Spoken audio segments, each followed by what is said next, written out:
Oke, selamat pagi semuanya Bapak Ibu peserta webinar Inspirasi Bisnis Intani pada pagi hari ini. Sebelum kita memulai acara seperti biasa, mari kita saksikan video berikut ini.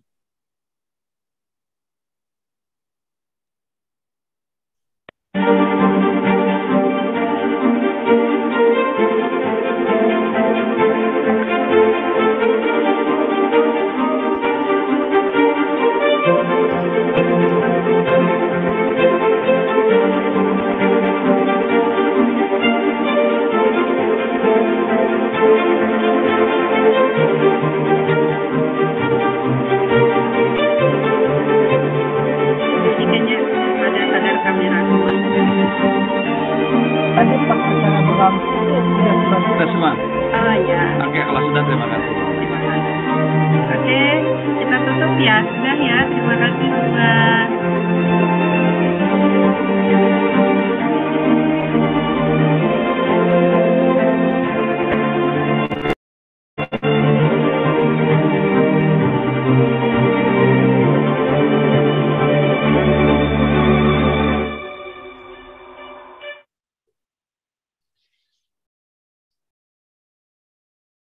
Ya.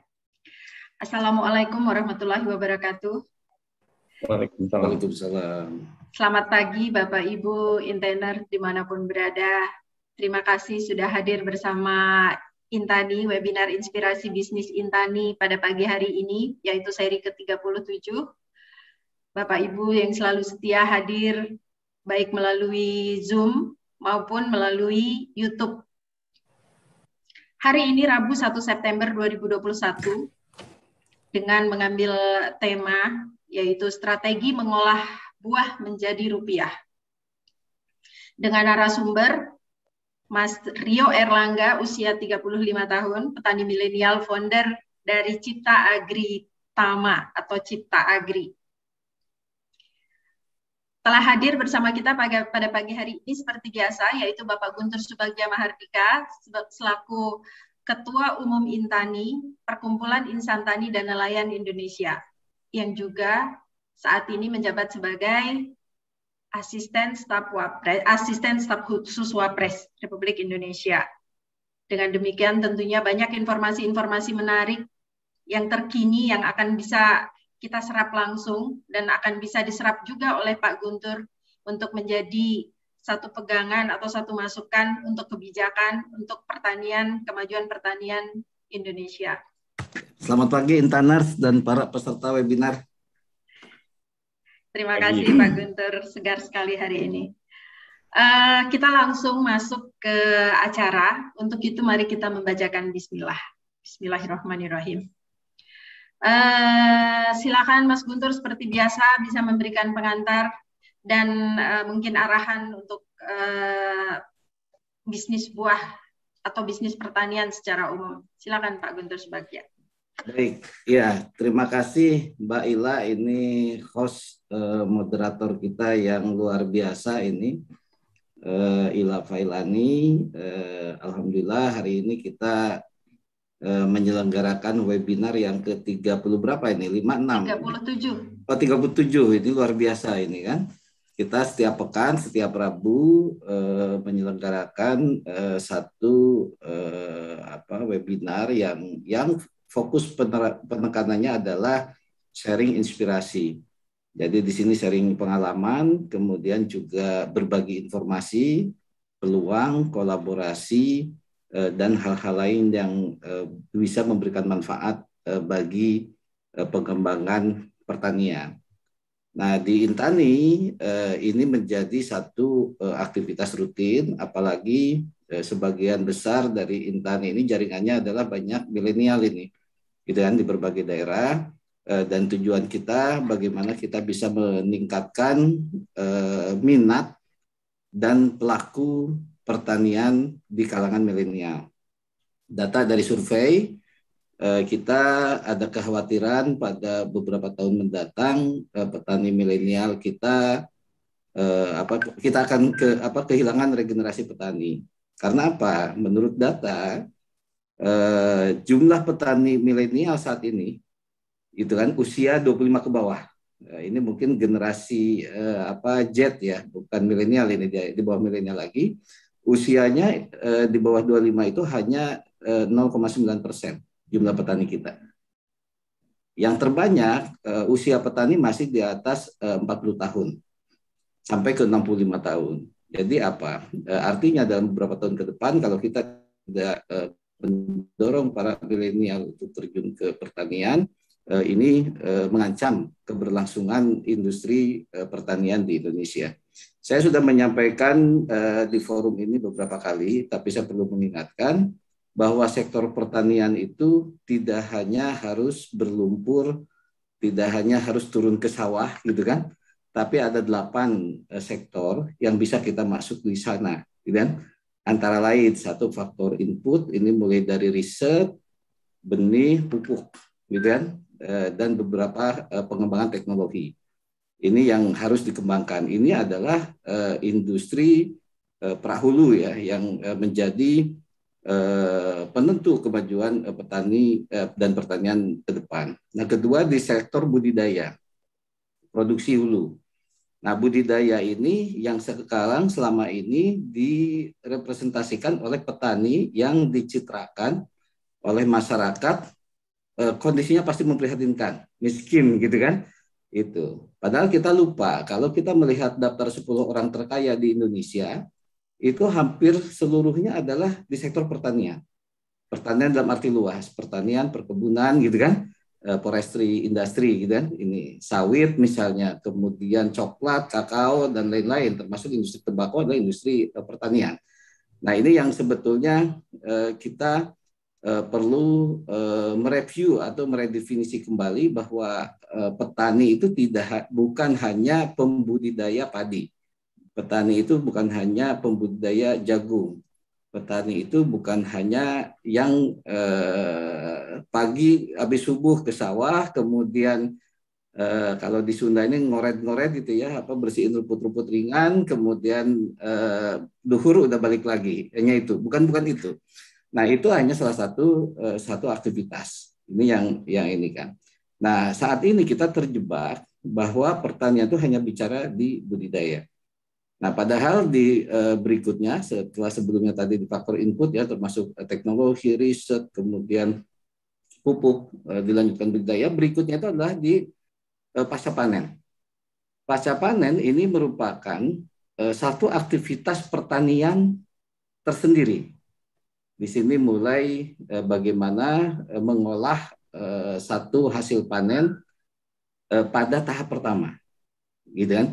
Kalau padi, minimal padi ini dikeringkan, kemudian disimpan dalam gabah, gitu kan? Kalau berikutnya diprosesing bisa jadi beras. Setelah itu kemasan dan lain-lain. Kalau buah, minimal ini buahnya di grading, ini termasuk pasca panen, dibersihkan, gitu kan?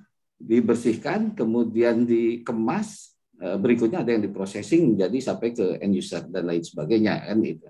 Nah, di pasca panen inilah sebenarnya salah satu potensi yang sangat besar dan diterjuni oleh para milenial, karena di sini adalah dibutuhkan kreativitas, dibutuhkan inovasi gitu kan, dan dibutuhkan teknologi.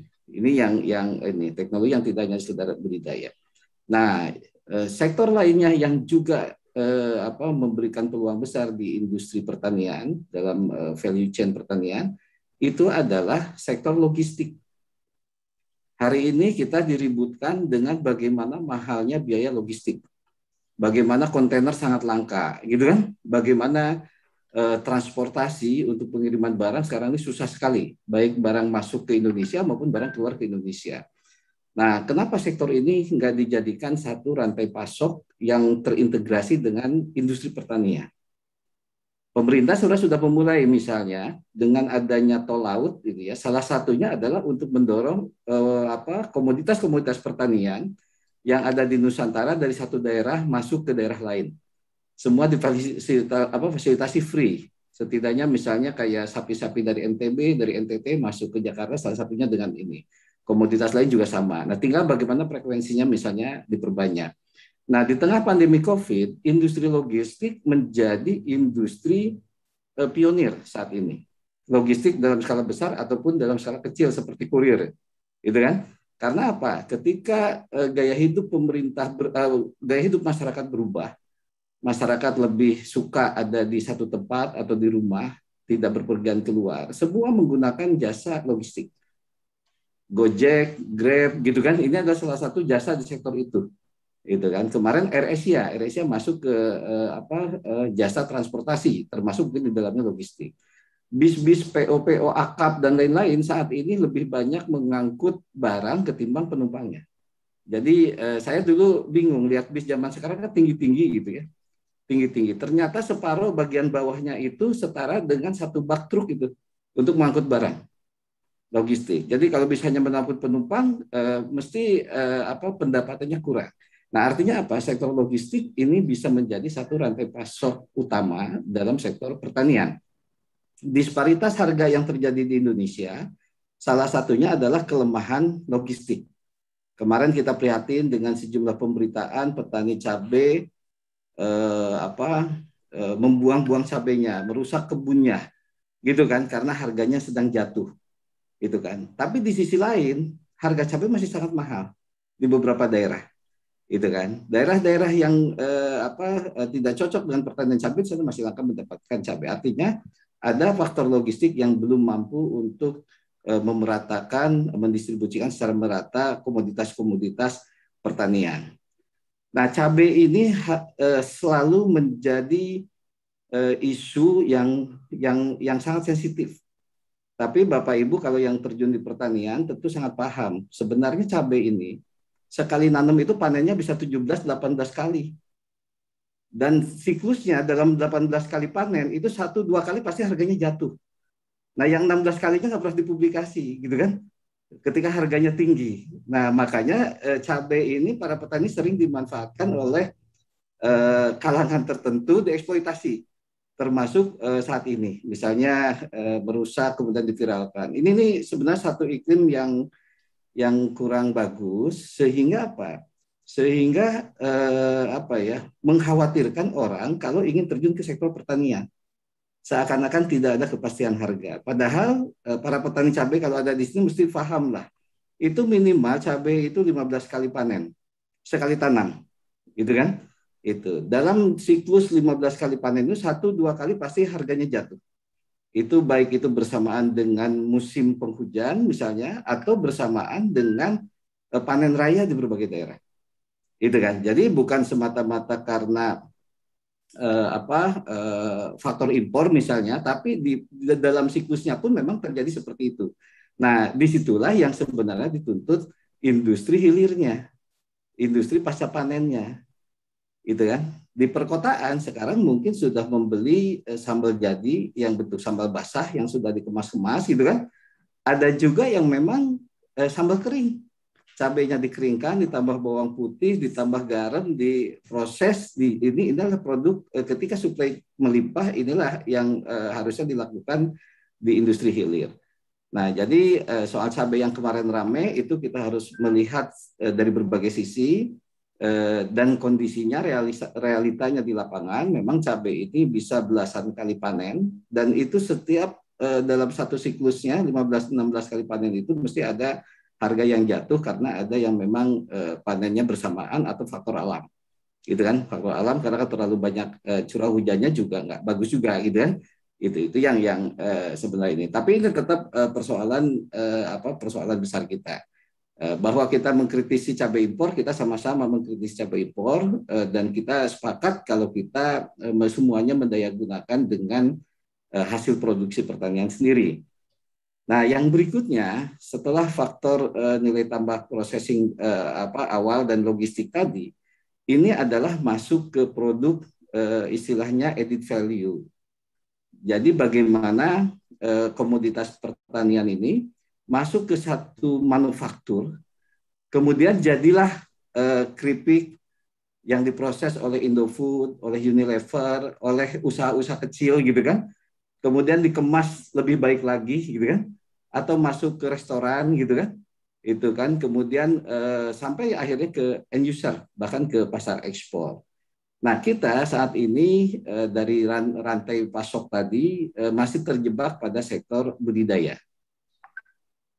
Budidaya inilah yang terlalu banyak disubsidi.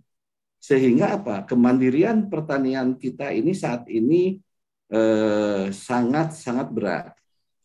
Yang terjadi ketika subsidi tinggi, yang terjadi itu adalah high cost ekonomi.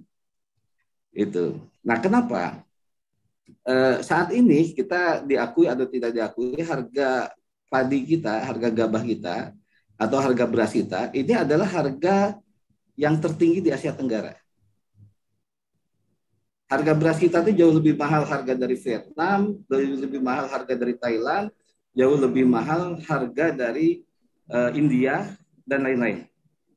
Padahal komponen industri produksi beras ini subsidinya mencapai 75%. Subsidi pupuk, petani hanya bayar 25%, gitu kan. Benih juga sama, gitu. Bahkan sebagian ada yang dibagikan gratis, gitu kan. Nah, apa yang menjadi ini biayanya mahal? Nah, ini yang sebetulnya harus kita eksplorasi. Kedua, sampai sekarang para petani nggak pernah mengetahui atau menghitung berapa sih HPP bertani di sektor padi. Karena confuse antara biaya produksi sesungguhnya dengan subsidi. Bicara HPP harusnya subsidi dimasukkan sebagai biaya ya yang disubsidinya. Sehingga apa? Harga jualnya bisa kita tentukan lebih baik. Nah, ini nih hal ini. Yang lain ada di kualitas gitu kan itu. Nah, karena itu ini adalah PR kita Intani bersama rekan-rekan yang concern ke industri pertanian dan kita mendorong semua pihak untuk terjun ke sektor ini karena pertanian ini merupakan komoditas kompetitif Indonesia. Indonesia negara tropis, sangat beragam komoditasnya dan tidak dimiliki negara-negara lain. Gitu kan. Beberapa komoditas yang mirip-mirip kita itu adalah Thailand, Vietnam, negara sekitar ASEAN, plus Brazil. Brazil iklimnya tropik, hampir sama dengan kita. Tetapi kalau kita melihat pasar yang dikuasai di dunia, Indonesia tidak menguasai pasar itu. Sawit merupakan salah satu yang saat ini. Tapi kita udah puluhan tahun hanya menggantungkan ke sawit. Sehingga ketika ada persaingan dari Eropa, kita tidak bisa mengantisipasi. Sementara Brazil, dia juga memproduksi sawit, tapi dia sudah menerapkan 100% bahan bakar sawit. Biofuelnya sawit. Itu kan. Di kita itu diperdebatkan, karena mazhabnya bukan kemandirian sebagian orang. Mazhabnya adalah hanya menghitung angka. Hari ini harga BBM ya, BBM mentah itu kan memang lagi murah. Sehingga kalau kita memproduksi sawit menjadi bahan bakar solar gitu, bahan bakar diesel, itu biayanya jauh lebih mahal. Tapi kalau kita melihat secara makro, kita tidak terjadi outflow, tidak terjadi capital outflow, tidak terjadi pelarian uang untuk membeli misalnya bahan-bahan mentah minyak misalnya. Kalau kita mengoptimalkan sawit, kualitasnya juga lebih bagus dan ramah lingkungan. Nah, khusus untuk buah ini adalah salah satu keunggulan pertanian Indonesia sebetulnya. Jadi Indonesia ini dari dulu dikenal dengan dua komoditas yang sangat populer, yang menarik para penjajah kita masuk ke kita. Satu adalah rempah-rempah. Jadi semua rempah itu ada di Indonesia, gitu kan. Kedua adalah buah Nusantara, buah tropikal. Buah tropikal itu tidak banyak dimiliki negara-negara lain. Teknologi di Indonesia pun sangat banyak, tapi pengembangannya yang kurang. Misalnya bagaimana kita bisa menciptakan buah yang musimnya bisa setiap saat. Sekarang sudah dimulai misalnya seperti lengkeng. Lengkeng sudah bisa dipanen tiap hari. Kenapa rambutan nggak bisa? Duren, ucok duren udah bisa panen tiap hari, ada terus duren gitu kan. Itu. Kalau dulu orang jualan duren, kalau lagi nggak musim kan nggak ada jualan duren, diganti dukuh gitu kan.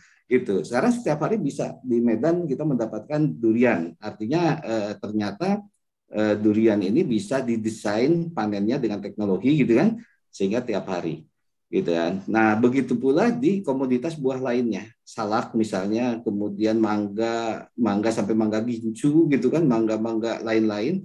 Nah, tapi kita ini tidak bisa menyiapkan secara sustain, berkelanjutan. Jadi kita hanya menyiapkan komoditas pada musim tertentu, sementara pasar itu membutuhkannya setiap saat. Ini yang memang kita ini. Begitu pula di produk olahan. Ini produk olahan adalah salah satu produk nilai tambah bagaimana sektor pertanian bisa memberikan ini nilai tambah yang lain. Nah, rempah-rempah sekarang ini menjadi pasar yang sangat besar. Ini yang harus kita tangkap. Karena apa? Ada 3 sektor yang bersumber dari rempah-rempah. Satu adalah sektor konsumsi, artinya rempah-rempah untuk food ya, makanan. Kedua, sektor healthy industry sekarang itu semua, apalagi lagi pandemi, itu bahannya dari rempah-rempah. Jahe merah sekarang sangat populer, gitu kan? Karena apa? Bisa meningkatkan imunitas tubuh misalnya kan. Kunyit juga sama dan lain-lain. Nah, ada satu lagi adalah beauty industri kecantikan. Ini juga bahan dasarnya adalah dari rempah-rempah. Bagaimana serai wangi dalam beberapa tahun terakhir itu sangat tinggi, harganya bisa 300.000 gitu ya per liter ya. Ya, tapi ternyata itu tidak bisa mendorong misalnya sustainability untuk meningkatkan pendapatan petani. Di Aceh itu banyak yang menanam serai wangi, tapi kemudian juga pasarnya nggak rutin dan ini. Nah ini PR kita. Nah, hari ini Mas Rio Erlangga, ini petani milenial, saya sudah baca di beberapa publikasi sebelumnya, sekarang sudah merambah tidak hanya di produksi hulu, tapi sudah mengolah produk-produk di hilir, khususnya produk buah. Nah, tentu kita ingin mengetahui lebih banyak gitu kan, bagaimana sih kita bisa menjadikan produk nilai tambah gitu kan, sehingga ini menjadi potensi pasarnya menjadi sangat besar. Kedua juga bisa menarik banyak pihak untuk terjun ke sektor ini. Mungkin itu pengantar diskusi dari saya untuk pemantik dan juga untuk beberapa istilahnya headline lah yang perlu kita garis bawahi bersama. Dan ini juga bisa menjadi satu gerakan bagaimana kita mengembangkan industri pertanian secara terintegrasi, terencana gitu kan, dan perlu sporadis. Jadi kalau istilah Bang Miing, ada Bang Miing baru kelihatan dengan baju kuningnya, Bang Miing selamat pagi ini, gitu kan? Pagi Kang. Iya, kalau menggerakkan pertanian itu harus dengan TSM, itu kan? TSM-nya terstruktur, sistematis, masif gitu ya. Jadi ini bagaimana? Nah, saya sangat senang nih dalam beberapa pertemuan kita Bang Miing hadir. Beliau adalah seorang public figure dikenal dengan banyak masyarakat. Kita berharap public figure ini terlibat bagaimana kita menggerakkan, mengajak mari kita bangun pertanian kita menjadi pertanian mandiri untuk memenuhi kebutuhan kita dan kelebihannya baru kita ekspor. Nah, mungkin itu. Terima kasih banyak. Mari kita dengarkan, Mbak Ira, apa yang disampaikan Mas Rio dan juga nanti ada beberapa sharing dari yang lainnya. Terima kasih. Ya, terima kasih Mas Guntur. Kita mendapat arahan ya, dapat pengantar yang begitu lugas untuk webinar hari ini. Bapak Ibu yang hadir di seluruh Indonesia, ini berasal banyak, ada dari Kalimantan, ada dari Aceh ya, saya lihat. Terima kasih atas kehadirannya. Sebelum masuk ke acara, saya ingin cerita sedikit tentang narasumber kita pada hari ini, yaitu Mas Rio Erlangga. Kenapa saya manggil Mas? Karena usianya masih 35 tahun, ya. Masuk kategori milenial. Selamat pagi Mas, terima kasih akhirnya ya, bisa hadir di sini bicara tentang buah. Buah adalah salah satu unggulan, tadi sudah disebut oleh Mas Guntur ya, salah satu unggulan hasil pertanian Indonesia yang seharusnya bisa mendunia dan memang sudah pernah juga dicanangkan menjadi kebetulan Agustus kemarin adalah Gebiar Buah Nusantara kalau saya tidak salah ya. Dan ada target-target dari pemerintah untuk itu akan menjadi kita akan pengekspor terbesar buah pada tahun 2025 kalau saya tidak salah. Kemudian di tahun 2045 itu menjadi terbesar di dunia. Insya Allah, bismillah ya. Mas Rio Erlangga ini dulunya berprofesi sebagai pegawai kantoran di Astra Internasional, kemudian beralih profesi ke dunia pertanian, mulai berawal dari trading ya, trading hasil pertanian, kemudian masuk ke budidayanya, dan akhirnya sekarang mungkin lebih fokus kepada olahannya, yaitu apa namanya, teknologi hasil pertaniannya ya. Mas, daripada saya yang cerita, lebih enak kalau Mas Erlangga, Mas Rio yang cerita ya. Silakan Mas, kenapa sih Mas kok bisa tertarik ke dunia pertanian? Silakan Mas. Ya, baik. Terima kasih semuanya. Salam kenal. Saya Rio Erlangga. Jadi saya pendiri dari PT Cipta Agri Pratama. Jadi ada PT, ada CV, namanya dua-duanya sama gitu ya. Sharing perkembangan bisnis gitu. Nah, tadi pertanyaan dari Bu Ila, kenapa saya bisa terjun ke pertanian gitu ya. Sebenarnya ini saya tersesat gitu ya. Tersesat di jalan yang benar sebetulnya kan gitu. Ya, jadi betul saya lama di Astra, waktu itu 8 tahun saya di Astra, belajar banyak ya, basic-basic manajemen di sana. Kemudian kenapa saya bisa terjun ke pertanian? Memang saya melihat waktu itu potensi pertanian kok kelihatannya bisnisnya bagus gitu kan. Saya coba pelajari. Jadi saya belajar dari YouTube, kemudian saya baca-baca artikel, saya pelajari ternyata potensi bisnisnya kok luar biasa kalau memang kita fokuskan seperti itu kan. Saya penasaran waktu itu, awal mulanya saya lihat bahwa begitu saya berangkat kerja, saya lihat ada supermarket baru buka gitu kan. Saya lihat apa ya ini yang bisa saya masuk ke supermarket itu. Awalnya seperti itu, lagi jalan ke kantor. Sampai kantor saya baca-baca tentang pertanian, ternyata kok menarik gitu ya.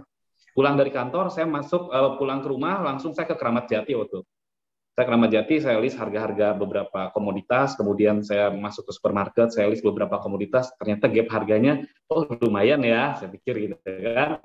Kemudian saya tanya ke saudara saya yang di Garut gitu kan, saya tanya beberapa komoditas, ternyata gap harganya makin jauh gitu kan. Saya pikir oke, ini potensi bisnis yang sangat menarik jika memang kita fokuskan, kita geluti di bidang pertanian. Jadi awal mulanya dari situ, saya melihat potensi itu, saya putuskan saya harus fokus kalau mau terjun pertanian. Saya putuskan waktu itu untuk resign dari Astra, gitu kan. Saya resign dari Astra, saya mau menggeluti bisnis pertanian ini pada saat itu. Dan memang berjalannya waktu luar biasa ya perkembangannya gitu kan. Mungkin nanti saya bisa presentasi perjalanan bisnis saya ya Mbak Ila, mungkin bisa langsung sekaligus saya paparkan semua. Boleh, dari silakan, materi silakan. Ya, mungkin nanti saya cerita dari awal gitu. Bisa jadikan Mas Rio ini ya, co-host ya. Oke.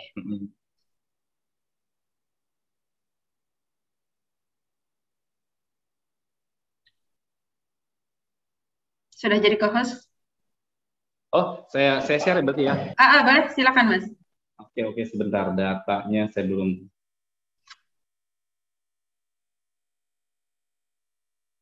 Karena ada beberapa, jadi biar enak mana yang ini. Menarik sekali ini. Saya belum pindahin datanya ke ya. Gadget ini, Bu. Sebentar, saya pindahkan dulu ya. Ya, sambil saya menyapa yang lain ini, Mas Miing, saya belum menyapa nih pagi ini. Kuning cerah, saya pakai pink, Mas Miing pakai kuning. Ya. Kemudian ini sudah hadir banyak ya dari beberapa daerah, dan juga ada banyak hadir di YouTube, menyaksikan melalui YouTube ya. Jadi tadi kalau kita bicara tentang buah, sambil menunggu Mas Rio ya, kita bicara tentang buah. Kalau lihat dari itu tuh katanya ada 329 jenis buah yang dianggap asli Indonesia, tuh ada 266 buah. Jadi menarik sekali kalau tadi Mas Guntur cerita tentang apa namanya, dulu orang datang ke Indonesia itu ya mencari buah dan udah muncul ya? Sudah. Ya, silakan. Baik. Nah, ini saya coba paparkan company profile. Jadi ini Cipta Agri Pratama. Kemudian kita berdiri di tahun 2016. Pada saat itu kita mengawali dari trading ya. Jadi ini adalah misi kita. Nah, ini milestone-nya. Jadi 2016-2017 kita mengawali masuk ke hulu dan juga trading gitu ya. Kemudian 2018 kita expand lagi untuk fulfillment beberapa modern market. Seperti itu 2018 juga kita masuk ke manufaktur, kita buat pabrik. Kemudian 2019 kita mulai main industrinya kita seriuskan, jadi kita main ke intermediate product untuk support industri, kemudian juga kita buat end product juga. Nah, 2020 ini kita sudah develop lagi untuk khususnya untuk industri ya, karena ternyata potensinya ini industri ini luar biasa, jadi pengembangan sampai 2021-2022 seperti itu. Nanti saya akan cerita detail. Kemudian ini perkebunan kita, jadi kami bergerak di perkebunannya ada jeruk ya, khususnya jeruk lemon, kemudian juga ada pisang, karena pisang ini saya memang dari awal ya 2016 saya sudah mengawali untuk bertani pisang karena kebutuhannya luar biasa ini pisang, dan juga untuk jeruk ya. Ini beberapa kebun kita, mungkin ini saya masih belum update, ada Pisang Mas di Cianjur, Purwakarta, kemudian kita juga punya Cavendish, kita berkolaborasi dengan brand My Fruit, Laris Manis, kemudian Pisang Mas juga kita kolaborasi dengan Sewu Segar ya, Sunpride, kemudian kita ada jeruk lemon ini juga kita masuk olahan juga, kemudian ada nanas, ada jambu juga, jadi udah lebih banyak lagi komoditasnya. Nah ini gambaran on farm kita, jadi ada yang tumpang sari juga gitu ya, kemudian ini ada pisang mas, ada pisang Cavendish seperti itu. Nah kita juga bergerak dengan masyarakat, ya, jadi selain kita mengembangkan inti, kita juga dengan masyarakat, kita ajak masyarakat untuk jadi plasma kita. Karena apa? Supaya lebih bisa terukur, kemudian masyarakat juga bisa terprogramkan komoditasnya apa sehingga tidak ada lagi yang namanya sulit untuk menjual, harganya jatuh seperti itu ya. Nanti saya jelaskan secara detail lagi. Ini beberapa komoditas kita. Kemudian ini beberapa customer kita. Dan ini juga industri yang sedang saya jalankan.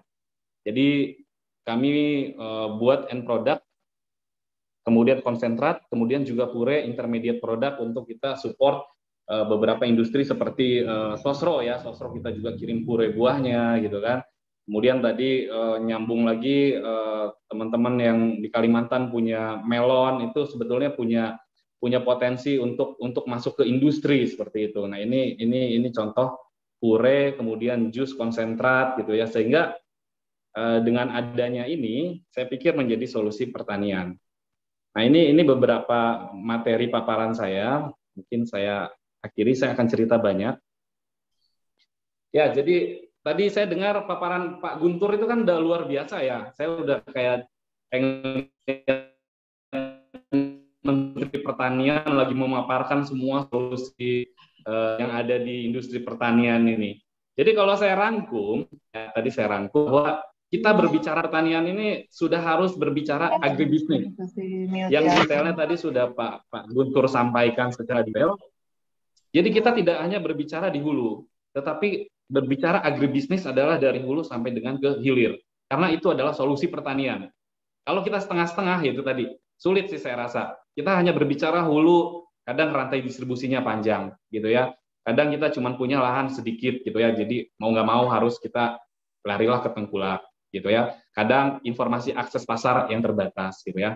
Kemudian juga kalau kita hanya bermain trading saja misalkan bisnisnya, kadang itu juga sulit kita untuk fulfillment market gitu ya. Jadi kadang-kadang barangnya ada dan tiada, harga fluktuatif gitu kan. Kalau saya rasakan pada saat waktu trading. Kemudian saya juga punya industri pabrik. Pabrik tanpa punya bahan baku selesai itu namanya pabrik. Ya, tidak bisa bersaing HPP naik turun itu nggak bisa di industri. Kemudian barangnya ada dan tiada, itu juga nggak bisa namanya industri. Sehingga semuanya harus dibentuk menjadi satu ekosistem, gitu ya. Nah makanya yang tadi Pak Guntur paparkan yang luar biasa, sangat-sangat lengkap solusi itu, saya coba jalankan, ya. Mulai dari hulunya, kemudian distribusinya juga saya harus kuasai, mapping marketnya. Jadi market ini saya bagi menjadi 3, ada local market, kemudian ada ekspor, dan juga ada industri. Ya, jadi dari ketiga ini luar biasa potensinya kalau kita bisa memapping itu semua, gitu kan? Nah, berbicara industri, karena saya penekanannya nanti akan di industri ini ya, karena kalau trading udah umum ya, kemudian di hulu juga umum. Cuman yang saya sarankan adalah kita harus berbicara agribisnis, semua harus kita kuasai ke depannya, gitu. Kenapa industri ini harus kita kedepankan? Karena industri ini menjadi salah satu solusi pertanian. ya. Jadi di saat harga naik turun tidak bisa terserap, nah industri ini menjadi solusi karena kita bisa simpan masa si produknya ini menjadi lebih panjang, ya. Atau kita bisa langsung buat end produknya sekaligus, ya. Kemudian kita bisa ciptakan demand-nya sendiri, kita bisa branding sendiri, gitu kan. Nah jadi potensi industri ini harus kita benar-benar kedepankan, ya, karena ini akan menjadi bagian dari solusi pertanian di hulu, ya, sehingga kedepannya ini bisa menjadi satu program untuk di hulu yang lebih terukur.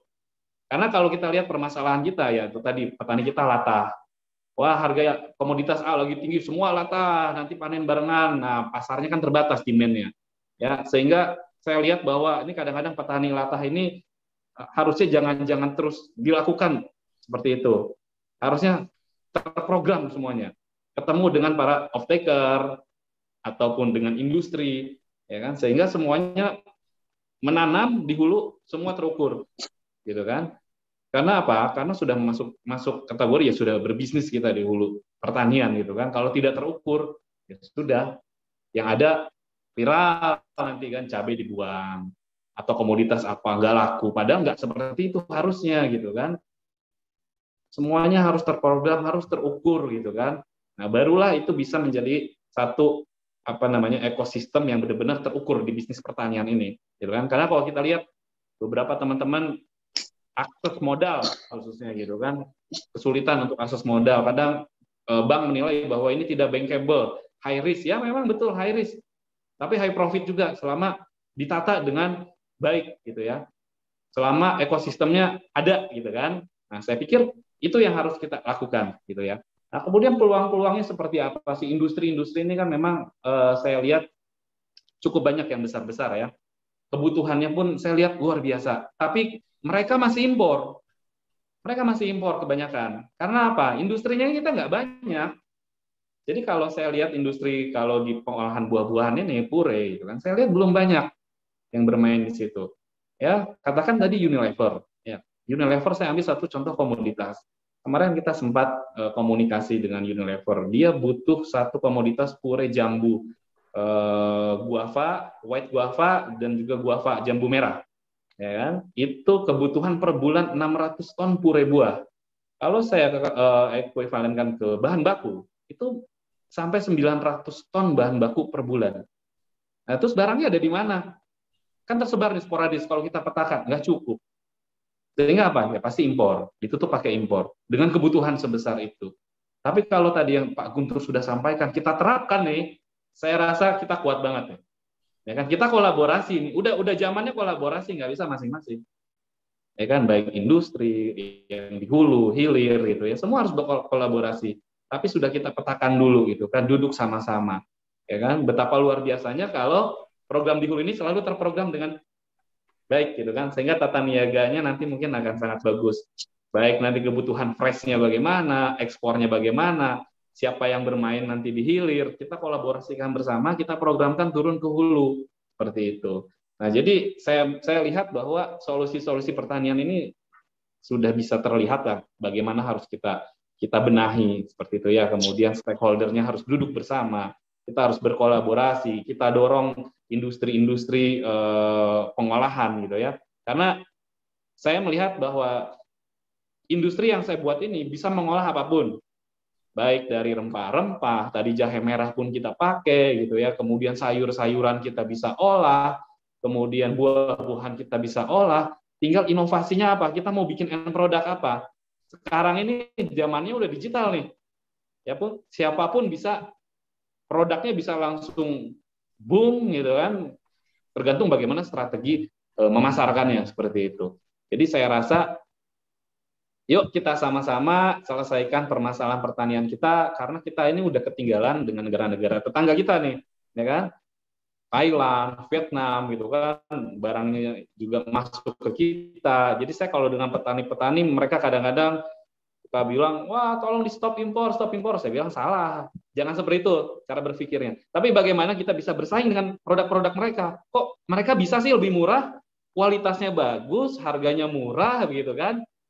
Kok kita kalah gitu Indonesia? Nah, jadi pola pikirnya ini harus kita rubah nih, petani-petani yang sudah memang umurnya udah di atas 40 ya rata-rata. Tetapi bagaimana kita bisa bersaing, bagaimana kita bisa meningkatkan kualitas, kontinuitas, bagaimana kita bisa dorong produk-produk kita sampai dengan ekspor seperti itu. Nah, kira-kira gambaran dari saya sih seperti itu, peluang-peluangnya sangat banyak gitu ya.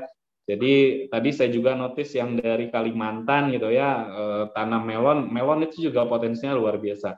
Baik market lokal, market ekspor, ataupun industri gitu ya. Jadi kalau di industri, kalau saya boleh share ya Mbak Ila ya, jadi ada contoh gitu ya dari beberapa industri itu. Nah, ini sebagai contoh pure melon yang dibutuhkan IC ya nih, ice cream ini. Jadi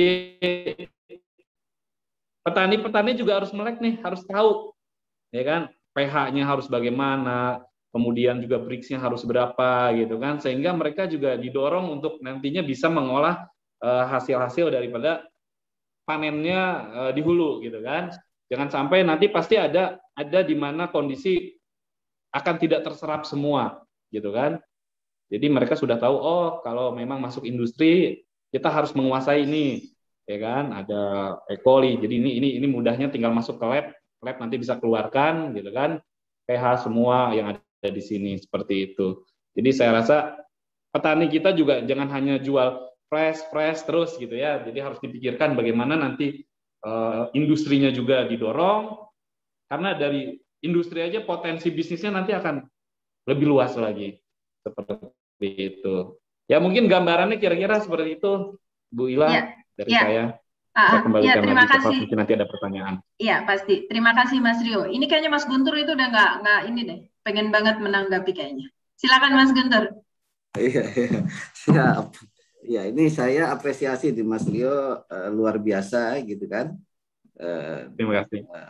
Dalam waktu yang relatif singkat lah, kalau 2016 masuk ke hulu, kemudian ekspansi bersamaan dengan itu dengan trading, kemudian ke industri. Nah ini yang sangat luar biasa. Jadi model-model inilah yang sebenarnya kita duplikasi.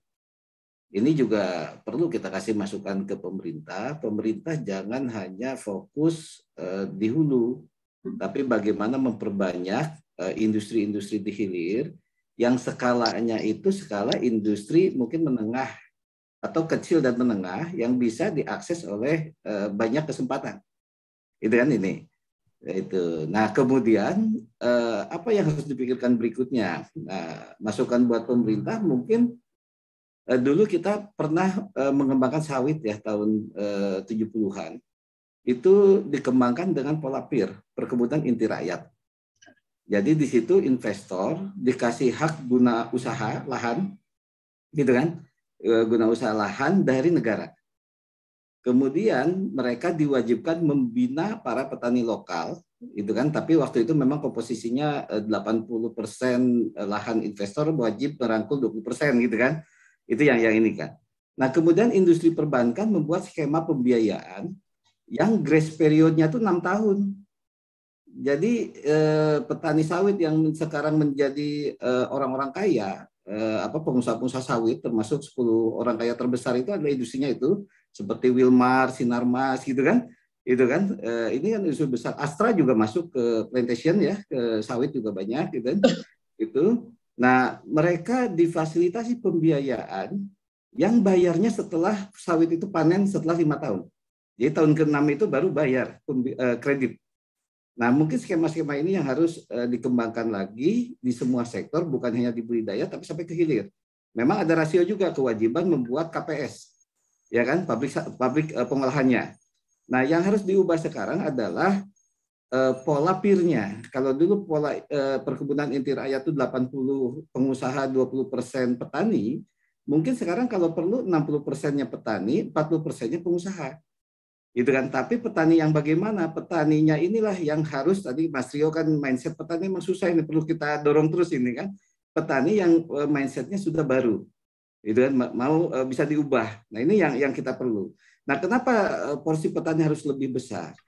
Agar dunia perusahaan-perusahaan yang dijadikan anchor ini atau sebagai inti ini tidak jalan sendiri. Kalau sekarang misalnya 80%, 20%, dia meninggalkan yang 20%, dia bisa jalan. Kapasitas pabriknya bisa terpenuhi gitu kan. Itu apalagi sebagian lahan petani-petani sawit itu dulu banyak yang dijual juga. Sekarang kalau saya ke kampung-kampung di Riau itu Bang Miing, saya beberapa tahun lalu mampir, rumah-rumah di dalam perkebunan sawit itu mewah-mewah. Itu kan, bahkan saya ketemu petani sawit, dia bilang kan, ini dari mana desain rumahnya? Oh, saya main ke Pondok Indah, Pak, katanya kan. Dari Pondok Indah saya foto, terus saya bangun. Tapi dia hanya bisa lihat depannya. Pas masuk ke dalam, udah acak-acakan layoutnya. Karena dia hanya melihat rumah di depan, modelnya ditiru, gitu kan ini. Gitu kan. Dan yang nggak lupa itu, masih ada beberapa waktu itu belum ada akses listrik. Dia kulkas punya, lain punya, mobilnya mesti Eropa 4x4, gitu. Waktu kan gitu. Apalagi setelah 98 itu memang petani-petani yang di perkebunan terutama waktu itu mengalami booming pendapatan yang lebih besar. Nah, jadi saya sepakat tadi Mas Rio itu sangat-sangat menarik dan ini bisa diduplikasi ya di modeling. Ini juga ada dari dinas-dinas provinsi dan kabupaten. Mas Rio hadir di sini. Kita berharap juga justru piloting yang harus dilakukan daerah itu adalah dari hulu ke hilir. Kita bukan saatnya lagi kita hanya melakukan tindakan sporadis yang tidak terstruktur. Misalnya apa? Sekarang lagi cabai turun. Tiba-tiba bupati nyuruh karyawannya beli cabai harganya 2 kali lipat. Ini nggak menyelesaikan masalah. Ini hanya sesaat, gitu kan? Hanya untuk publikasi sesaat ini kan muncul di media selesai. Setelah itu petaninya susah lagi. Nah itu yang kita ini. Tapi kalau dibuatkan industri, misalnya di situ ada pabrik abon cabai, gitu ya, cabai dicacah, gitu kan? Kemudian di situnya juga ada olahan yang cabai diolah menjadi sambal. Kan sekarang udah bisa dikaleng, udah bisa dikemas gitu kan? Atau turunan-turunan lainnya. Kalau perlu ada manisan cabai, asidan cabai, ini memungkinkan ya Bang Bing ya. Itu kan bagaimana toh kan selama ini asinan pakai cabai, sekarang kita balik. Cabainya yang diproses menjadi asinan misalnya kan. Ini soal ini. Nah, tapi apapun itu menarik. Karena apa? Rumput laut aja sekarang udah dibikin jadi keripik kan, udah macam-macam ini kan. Kemudian ada lagi dari daun bayam ya, menjadi ini. Orang dulu kan nggak membayangkan. Misalnya bayam menjadi makanan ringan. Dulu mesti sayuran. Sayurannya pun yang cepat basi. Artinya nggak boleh dikonsumsi melebihi 6 jam misalnya kan. Itu kan. Nah, sekarang bisa dibikin keripik. Itu kan menjadi penganan ringan dan lain-lain. Nah, inovasi di industri inilah yang sebenarnya ini. Kalau industrinya kuat, kami yakin Indonesia akan unggul di sektor pertanian. Industri pertanian itu termasuk industri consumer goods. Indofood, Unilever, itu adalah industri pertanian sebenarnya, karena memang mereka main di consumer goods. Itu mungkin tambahan dari saya. Apresiasi buat Mas Rio. Silakan Mbak Ila yang lain-lain. Ya. Oke, terima kasih Pak Guntur. Saya sebenarnya ingin nanti minta tanggapan dari Mas Miing ini ya, yang pasti juga sudah ingin sekali ini berkomentar. Kalau tadi kita bicara melihat apa yang diceritakan, apa yang disampaikan oleh Mas Rio, itu kan Mas Rio ngerti. Mas Rio berasal sebelumnya itu bekerja sebagai sales, kemudian pernah di HR juga gitu ya, tahu bagaimana mengelola pasar gitu, bagaimana cara menembus pasar, bagaimana meng-create pasar gitu. Nah, kemudian bagaimana dengan petani-petani kita yang di lapangan, yang izin bertani sejak dulu, yang mereka tidak dapat akses informasi, kemudian tidak dapat akses ilmu pengetahuan yang berkembang gitu. Nah, jadi untuk hal ini gitu, saya tuh sebenarnya ingin komentar dari Mas Miing nih. Silakan Mas Miing.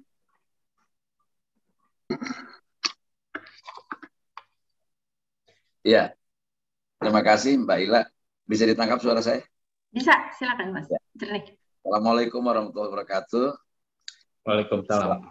Selamat pagi Pak Guntur, Mbak Ila, kemudian Mas Miing sekalian, para peserta Zoom meeting pagi ini atau webinar yang ke-37 Inspirasi Bisnis Intani ini. Dan tajuk yang kita angkat hari ini adalah strategi mengolah buah menjadi rupiah. Keren, judulnya keren. Sama dengan kalau namanya Rio saya panggilnya Mas. Tapi kalau lihat asalnya orang Garut panggilnya Akang, jadi bingung juga nih. Oke, Mas Rio lah. Biar lebih nasional. Inspiratif sekali. Tapi saya ingin, biasa Pak Guntur, saya ini kan bukan spesialis, saya ini generalis ya. Saya nggak ngerti posisi atau legal standing saya bicara di sini apa, tapi yang jelas Mbak Ila dan Pak Guntur selalu mengundang saya tiap minggu gitu. Kelihatannya hanya sebagai pasukan hip-hip hura lah, penggembira lah gitu. Namun saya banyak mendapatkan inspirasi banyak, walaupun saya belum terjun atau mungkin terlambat terjun seperti Mas Rio ini. Yang pertama saya ingin apresiasi pada Pak Guntur. Apa yang disampaikan oleh Pak Guntur tadi, sesungguhnya harusnya keluar dari kebijakan pemerintah yang punya kekuasaan. Namanya Menteri Pertanian. Saya belum pernah mendengar itu. Atau mungkin saya tidak pernah mengakses informasi di Kementerian Pertanian itu. Kenapa? Saya pikir masyarakat Indonesia, tadi Mas Rio bilang atau Mbak Ila bilang, Rio punya pengetahuan, punya experience, knowledge. Dia memahami tentang marketing, dia memahami tentang HR, tentang bagaimana membangun sumber daya manusia gitu. Tapi petani yang lain, dan Mas Rio bukan petani, tapi orang punya gagasan. Mohon maaf, saya bukan punya latar belakang dari sekolah misalnya IPB atau Fakultas Pertanian Unpad, dan saya nggak tahu gitu. Tapi yang jelas kerja di Astra, kemudian belajar manajemen, dan ini bukan hanya sekedar kultur pribadinya atau aspek sosiologis berasal dari mana, tidak selalu itu gitu. Tetapi dia punya gagasan, dia punya keberanian. Tadi saya ingin ke Mas Guntur dulu bahwa Belanda datang ke sini, Portugis datang ke sini, yang jelas memang ya ingin rempah-rempah dan ingin buah pasti dalam sejarahnya gitu. Bahkan Kiai Agus Salim ditegur oleh Belanda ketika merokok pun, dia bilang, Anda datang ke sini karena ada ini, karena ada cengkeh, karena ada tembakau, ya kan? Ini tidak mungkinlah Belanda mengincar kita. Mungkin Belanda tidak datang ke Afrika karena di sana tidak ada seperti kita, maka mereka datang ke sini. Nah, artinya apa? Tuhan menganugerahkan bagi bangsa Indonesia suatu modal dasar yang tidak dimiliki bangsa lain. Apa namanya? Alam. Alam. Makanya disebut agriculture di kita ini. Bagaimana tanah pertanian ini dianugerahkan oleh Allah Subhanahu wa taala sebagai bumi pertanian. Batang singkong dilempar pun jadi, batang ubi atau daun ubi pun jadi, apapun yang ditanam di sini jadi.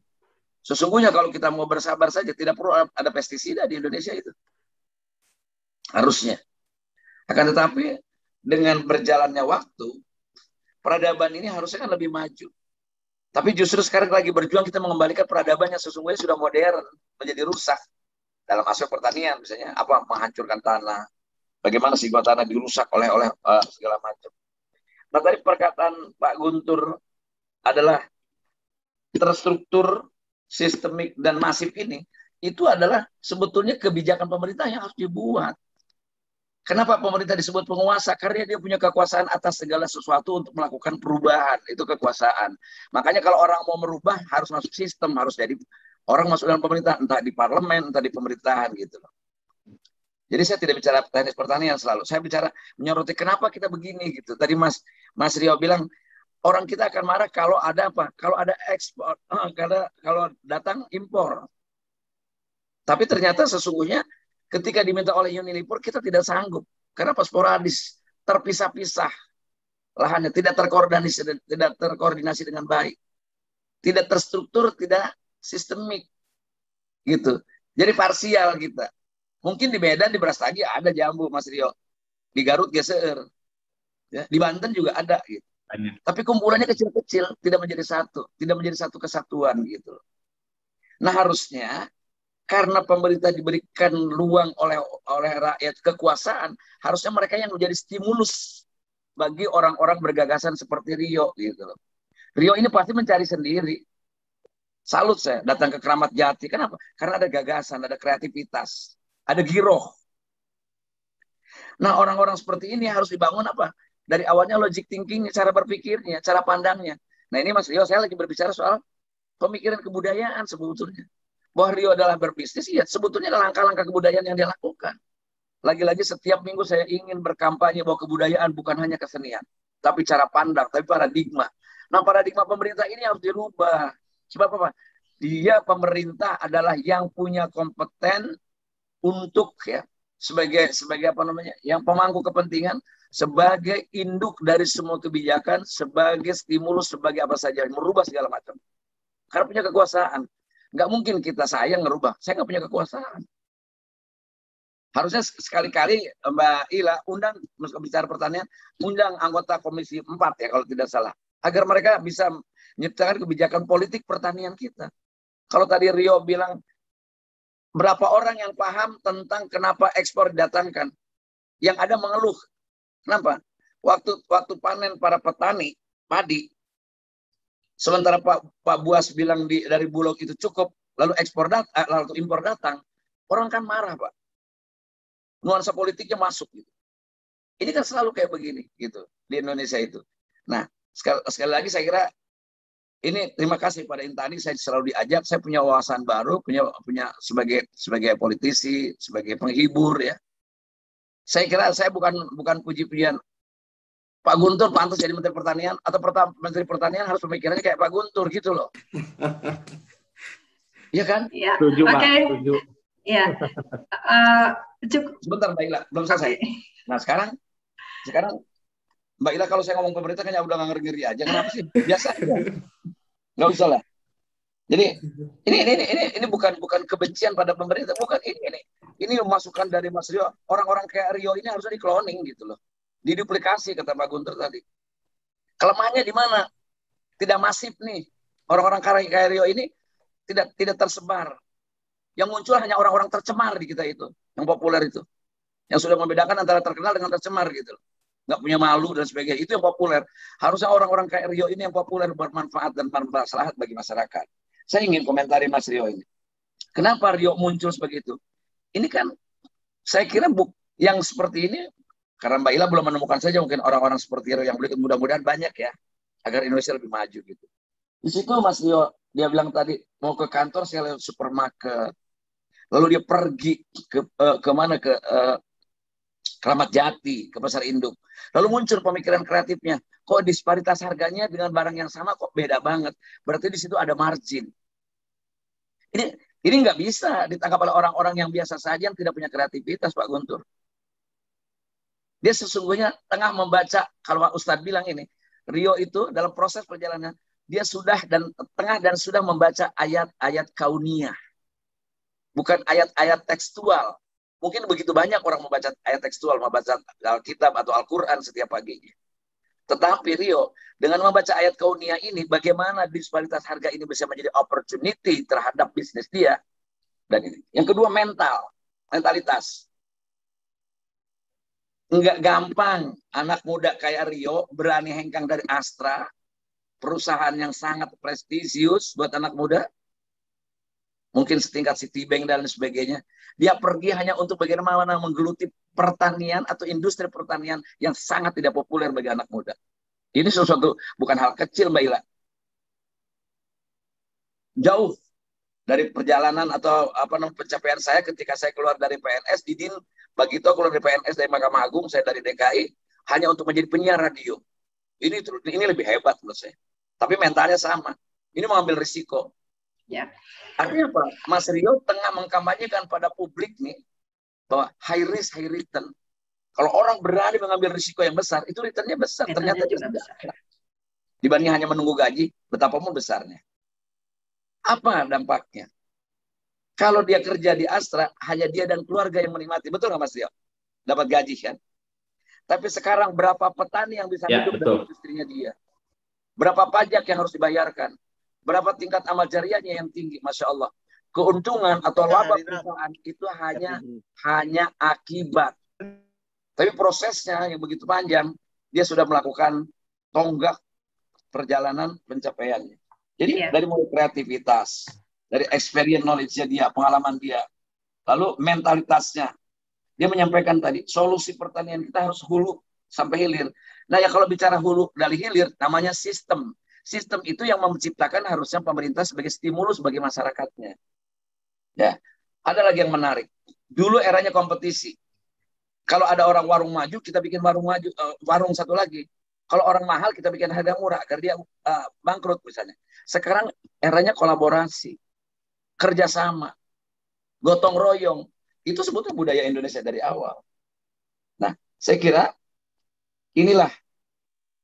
Kemudian tadi Pak Guntur juga menyitir tentang ekspedisi, tentang apalah, tentang logistik dan lain sebagainya. Ini bagian dari sistem yang kita harus bangun segala sesuatu gitu. Jadi menurut saya pemerintah dalam hal ini Presiden Jokowi sudah membangun begitu banyak infrastruktur jalan tol yang saya bilang itu. Tapi pemerintah juga harus lebih membangun juga jalan pikiran orang-orang, termasuk orang-orang pemerintah. Dalam ini mungkin ada kepala dinas pertanian sekarang lagi ikut mungkin. Saya kira nggak cukup. Besok harus undang kita Kementerian Pertanian agar menyaksikan betapa kita punya Rio yang lainnya juga. Undang anggota DPR Komisi 4 agar dia punya inspirasi. Oh, kita bikin kebijakan ini karena ternyata di masyarakat berjalan sendiri kayak begitu loh. Jadi ini pemikiran-pemikiran makro saya setiap minggunya yang saya sajikan kepada Mbak Ila sesuai dengan isunya. Maka saya memang sudut pandangnya selalu saya lagi berkampanye bagaimana merubah cara pandang orang. Saya punya latar belakang kebudayaan, maka tugas saya itu. Jadi hanya berpikir. Saya ingin sampaikan, unsur kebudayaan itu ada 7. Kalau dengar kata budaya, kebudayaan, kesenian itu unsur yang ke-7. Yang pertama adalah cara pandang, cara berpikir, sistem keagamaan, sistem ekonomi, itu kebudayaan semuanya. Sering saya sampaikan di mimbar ini ya, Mbak. Mbak Ella, setiap minggu hampir. Karena saya punya tujuan berkampanye bagaimana orang melek budaya. Melek budaya itu melek berpikir, cara berpikir yang sehat. Jadi kalau kita kemarin minggu lalu bicara organik, Pak Guntur sudah tepat kalimatnya. Bukan kita bukan kita berubah menjadi petani organik. Memang kita mengembalikan itu punya kita. Dengan pupuk kandang itu punya kita, bukan dengan kimia yang merusak tanah. Nah, inilah paradigma yang harus kita bangun bagi para peserta, bagi para petani. Dan sekali lagi saya ingin sampaikan, kalimat penutup saya adalah salut, mudah-mudahan Mas Rio bisa menularkan hal ini kepada semua orang, dan tolonglah lebih baik diviralkan yang begini-begini nih daripada hanya adu mulut, adu saling menghina di media sosial. Saya kira ini jauh lebih bermanfaat bagi pembangunan manusia. Oke, terima kasih Pak Guntur dan Mas Rio. Terima kasih. Ya, makasih Mas Miing. Jadi kalau bisa, Bang Miing luar biasa ini. Iya. Saya baru tambah ini nih, Bang Miing ini sebenarnya kita butuh politisi kayak Bang Miing lebih banyak lagi ini. Saya kan politisi independen, saya tidak punya partai, saya tidak punya kekuasaan. Iya. Ini. Makasih Bang Miing, keren. Ya. Terima kasih. Ya, makasih Mas Miing. Jadi kalau kita simpulkan ya dari pertama tadi adalah satu kata kuncinya adalah kolaborasi. Pentingnya kolaborasi. Ada orang seperti Mas Rio, gitu ya, mungkin tidak banyak, belum banyak orang seperti Mas Rio, dan kita punya banyak petani yang mungkin masih tradisional berpikirnya, gitu ya. Nah, perlu berkolaborasi dengan seorang seperti Mas Rio, perlu berkolaborasi dengan Mas Miing, dengan Pak Guntur, dan kemudian dengan industri lainnya gitu. Nah, jadi kita biar langsung masuk ke bisnisnya. Mas Rio bisa cerita nggak? Ini ada juga pertanyaan. Kalau misalnya seperti lemon, Mas Rio, itu apakah langsung ketika panen? Mana tadi? Tadi ada pertanyaan tentang lemon, itu langsung diolah atau di pabrik minuman? Bagaimana Mas? Mungkin bisa cerita, tadi kan alur dari ininya aja deh langsung, alur industrinya Mas. Silakan Mas. Oke, jadi gini Mbak Ila. Lemon ya, kita bicara komoditas lemon. Tadi ada pertanyaan apakah langsung masuk ke industri atau bagaimana? Ya, jadi jawabannya lemon bisa dijual langsung fresh dan juga masuk ke industri. Di industri ini langsung kita olah. Jadi kalau di industri berbicara komoditas lemon itu bisa jadi intermediate product dan juga bisa jadi end product gitu ya.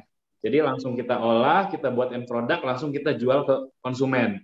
Baik melalui jaringan online ataupun melalui jaringan offline, yaitu mungkin ada toko-toko herbal, ada supermarket, toko-toko modern market seperti itu. Ya, jadi langsung kita olah, langsung kita distribusikan ke konsumen atau kita buat intermediate product untuk kita support beberapa industri yang membutuhkan pure atau konsentrat lemon. Jadi kira-kira seperti itu, Mbak Ila. Mas Rio, boleh nggak? Ini kan sifatnya adalah inspirasi bisnis ya. Jadi bagaimana Mas Rio bisa menginspirasi para peserta ini gitu ketika misalnya Mas Rio mengambil keputusan kenapa lemon, kemudian ada berapa buah Pak Mas yang menjadi andalan olahannya sekarang? Ada banyak ya, melon, nanas, stroberi, sirsak, jambu, kemudian ada kiwi juga, sekitar ada 12 buah ya. 12 buah. Ada Leci 12 juga buah ya. termasuk, seperti itu. Itu semuanya ke satu perusahaan atau berbeda-beda atau bagaimana enggak, ketika berbeda-beda. Berbeda-beda ya, berbeda-beda. Seperti itu. Kemudian itu mengambil dari tadi itu ya, ada pemberdayaan petani juga ya Mas ya? Ya, jadi gini menariknya. Jadi industri ini kan membutuhkan bahan baku tadi ya. Otomatis kita bisa membuatkan program untuk di hulunya seperti itu. Jadi kita ada kebun sendiri juga, tetapi yang lebih banyaknya adalah dengan masyarakat. Jadi yang saya senang punya industri ini, saya turun ke masyarakat, bikin program yang nggak punya modal. Kadang saya buatkan programnya gitu ya. Saya buatkan program jadi yang menarik seperti ini. Saya dengan masyarakat, saya pengen benar-benar masyarakat ini maju. Jadi ada pola saya kerjasama dengan masyarakat.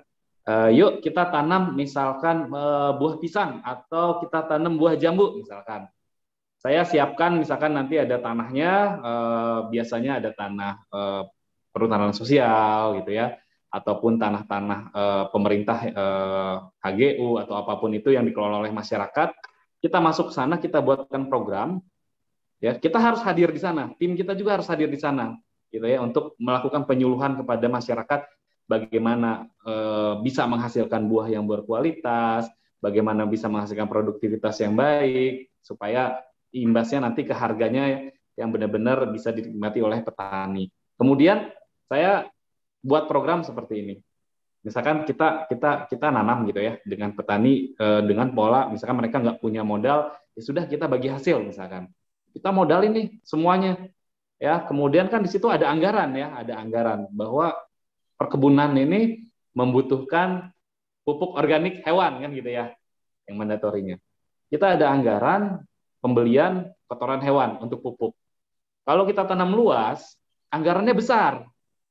Ya, bisa sampai miliaran tuh anggaran pembelian kotoran hewan. Saya dengan tim di sini saya bilang seperti ini, untuk kita sama masyarakat juga benar-benar kita angkat.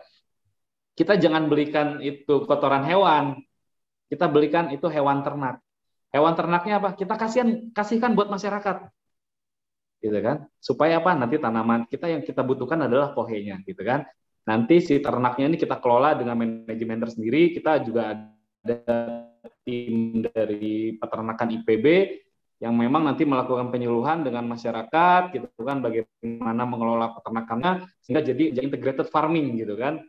Sehingga benar-benar kebunnya ini kita tata dengan baik, kemudian ada peternakannya, hewan ternaknya buat masyarakat kita kasihkan seperti itu. Nah, jadi ini akan menimbulkan multiplier effect. Jadi secara ekonomi masyarakat juga dapat hasil dari pertanian gitu ya. Kemudian juga punya hewan ternak.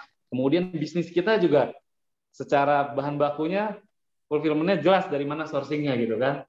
Jadi lebih terukur gitu. Sehingga dampaknya ini akan besar. Kalau kita berbicara industri sampai dengan ke hulunya bagaimana dampaknya, selama benar-benar kita punya niat yang baik gitu ya untuk masyarakat petani kita. Nah, jadi itu yang saya lakukan sampai dengan ke hulu gitu kan, sampai berimbas kepada kepastian bahan baku. Harga juga nggak naik turun gitu ya. Jadi win-win solution. Masyarakat senang, punya ternak, punya tanaman gitu ya, ada programnya, kita juga pabrik terpenuhi bahan bakunya. Seperti itu. Nah, jadi tadi yang Mbak Ila sampaikan ini mungkin salah satu jawabannya bagaimana mereka bisa dapat gambaran tentang potensi bisnis pertanian ini. Jadi kita di sana juga harus hadir. Saya nggak tinggalkan bikin program, habis itu tinggalin. Nanti ya sebulan sekali kita datang. Enggak. Kita tiap hari ada di sana dengan masyarakat. Tiap hari ada di sana. Day to day ada di sana. Yuk sama-sama gitu kan. Sama-sama dengan mereka. Sehingga kita kasih mereka gambaran. Ini loh gambarannya. Ya kan? Ini loh industrinya, ini loh kalau buahnya yang bagus bisa misalkan bisa dijual lebih mahal gitu kan.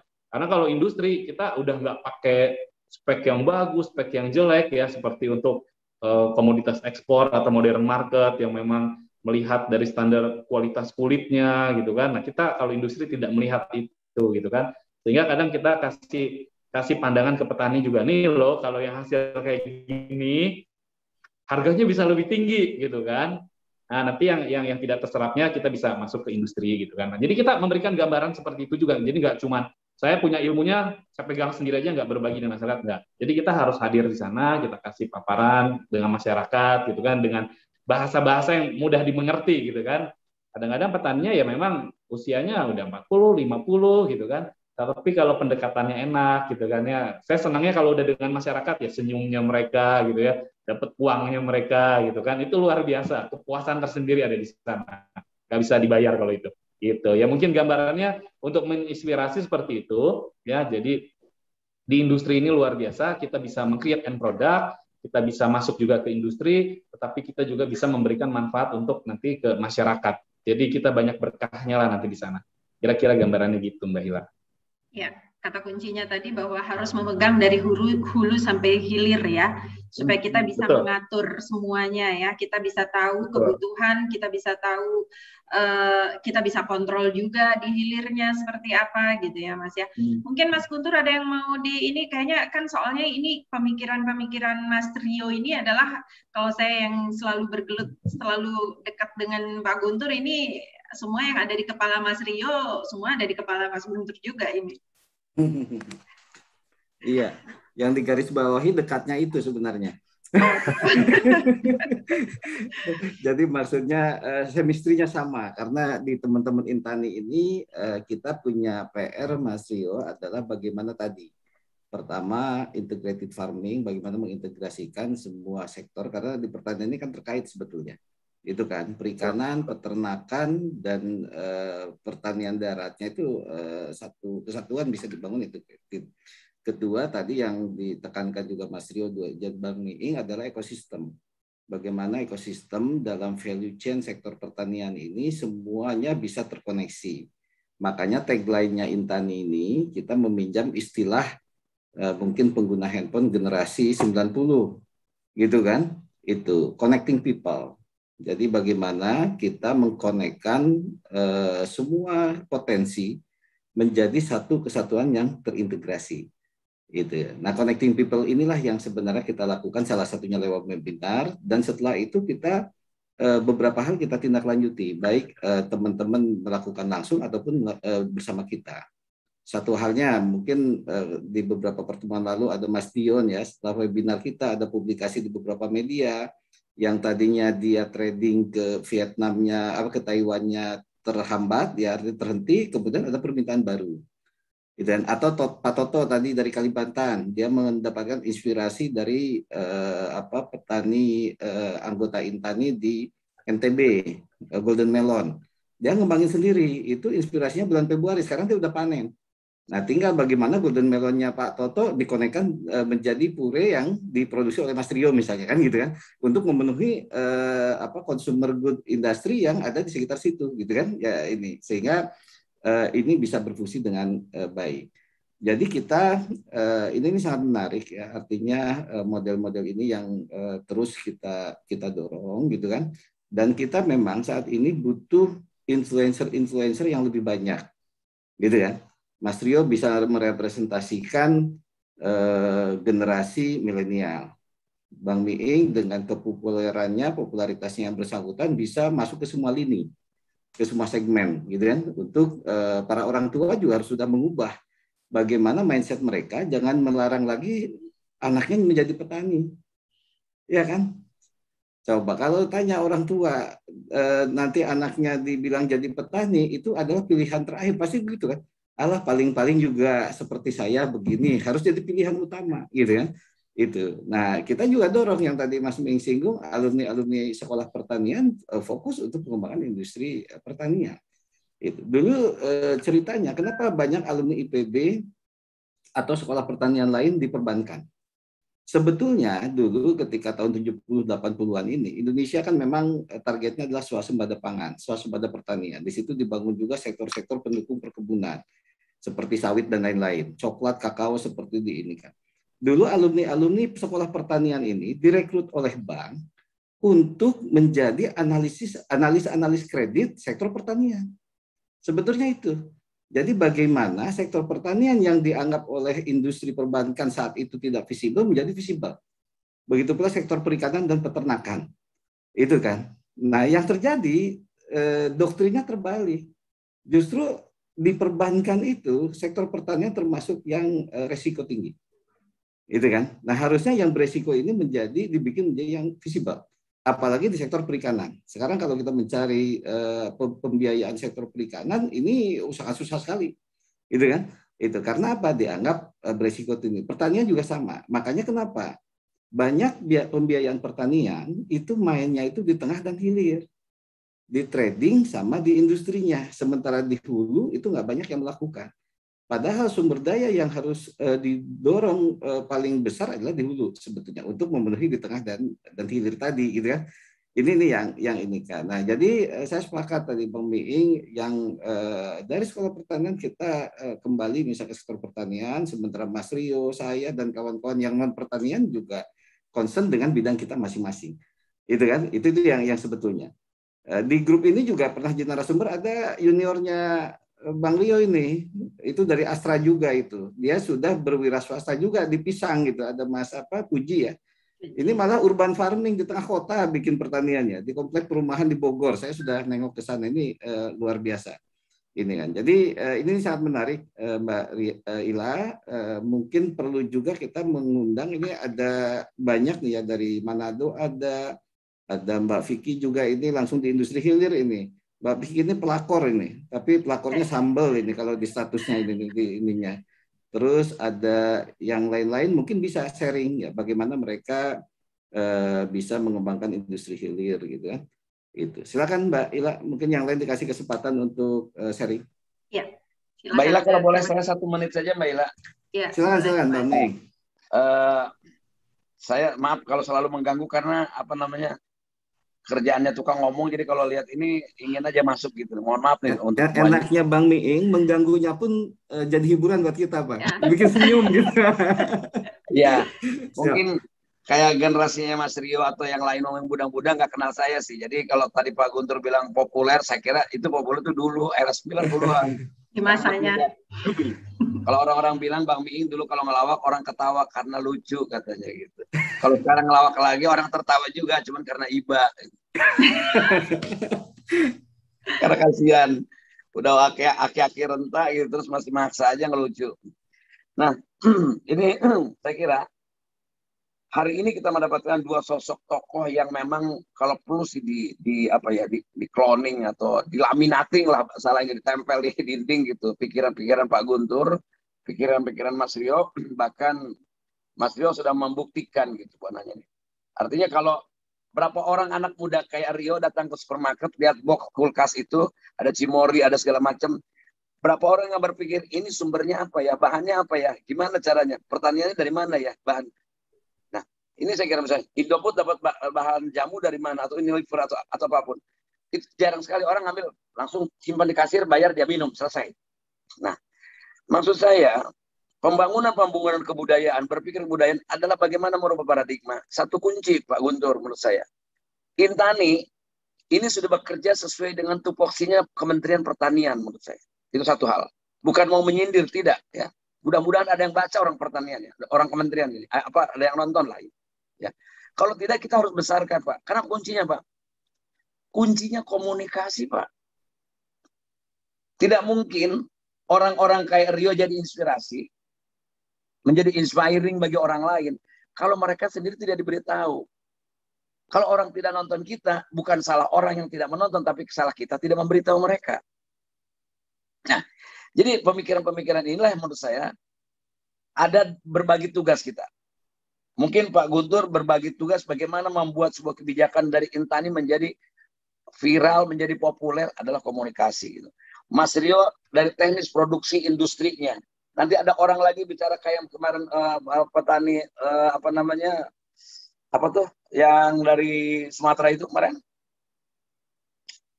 Yang tanpa pupuk apa namanya itu? Organik misalnya. Banyak orang-orang seperti itu Pak, itu menjadi satu kumpulan manusia yang harus kita komunikasikan kepada publik. Bikin di dalam Intani ini memang satu ruang, satu desk yang memang bagaimana mengkomunikasikan ini. Mungkin Mbak Ila bisa pegang itu. Nah, dengan komunikasi ini, otomatis ini menjadi inspirasi. Sekarang eranya digital. Tadi Rio udah bilang, paling mudah menyampaikannya. Jangan lagi mungkin bapak-bapak yang 50 tahun, umurnya 60 tahun seperti saya, dianya petani tapi tidak mau punya anak petani, karena contoh buruknya ada di dia. Kenapa? Karena dia tidak pernah dibuka view-nya, wawasannya. Kenapa? Pertanyaannya kan langsung jadi kambing hitam. Ini juru penerang. Kalau zaman dulu juru tuh? Jupen. Juru penerang pertanian di desa-desa itu kemana? Penyuluh ya. Penyuluh pertanian misalnya. Jangan hanya bagaimana pupuknya berapa kali seminggu. Tidak hanya itu. Tapi pemerintah harus lebih luas lagi kepada membongkar paradigma orang gitu. Jadi lebih luas. Kita belajar dari Thailand. Kita lihat di YouTube bagaimana mereka mengelola durian saja.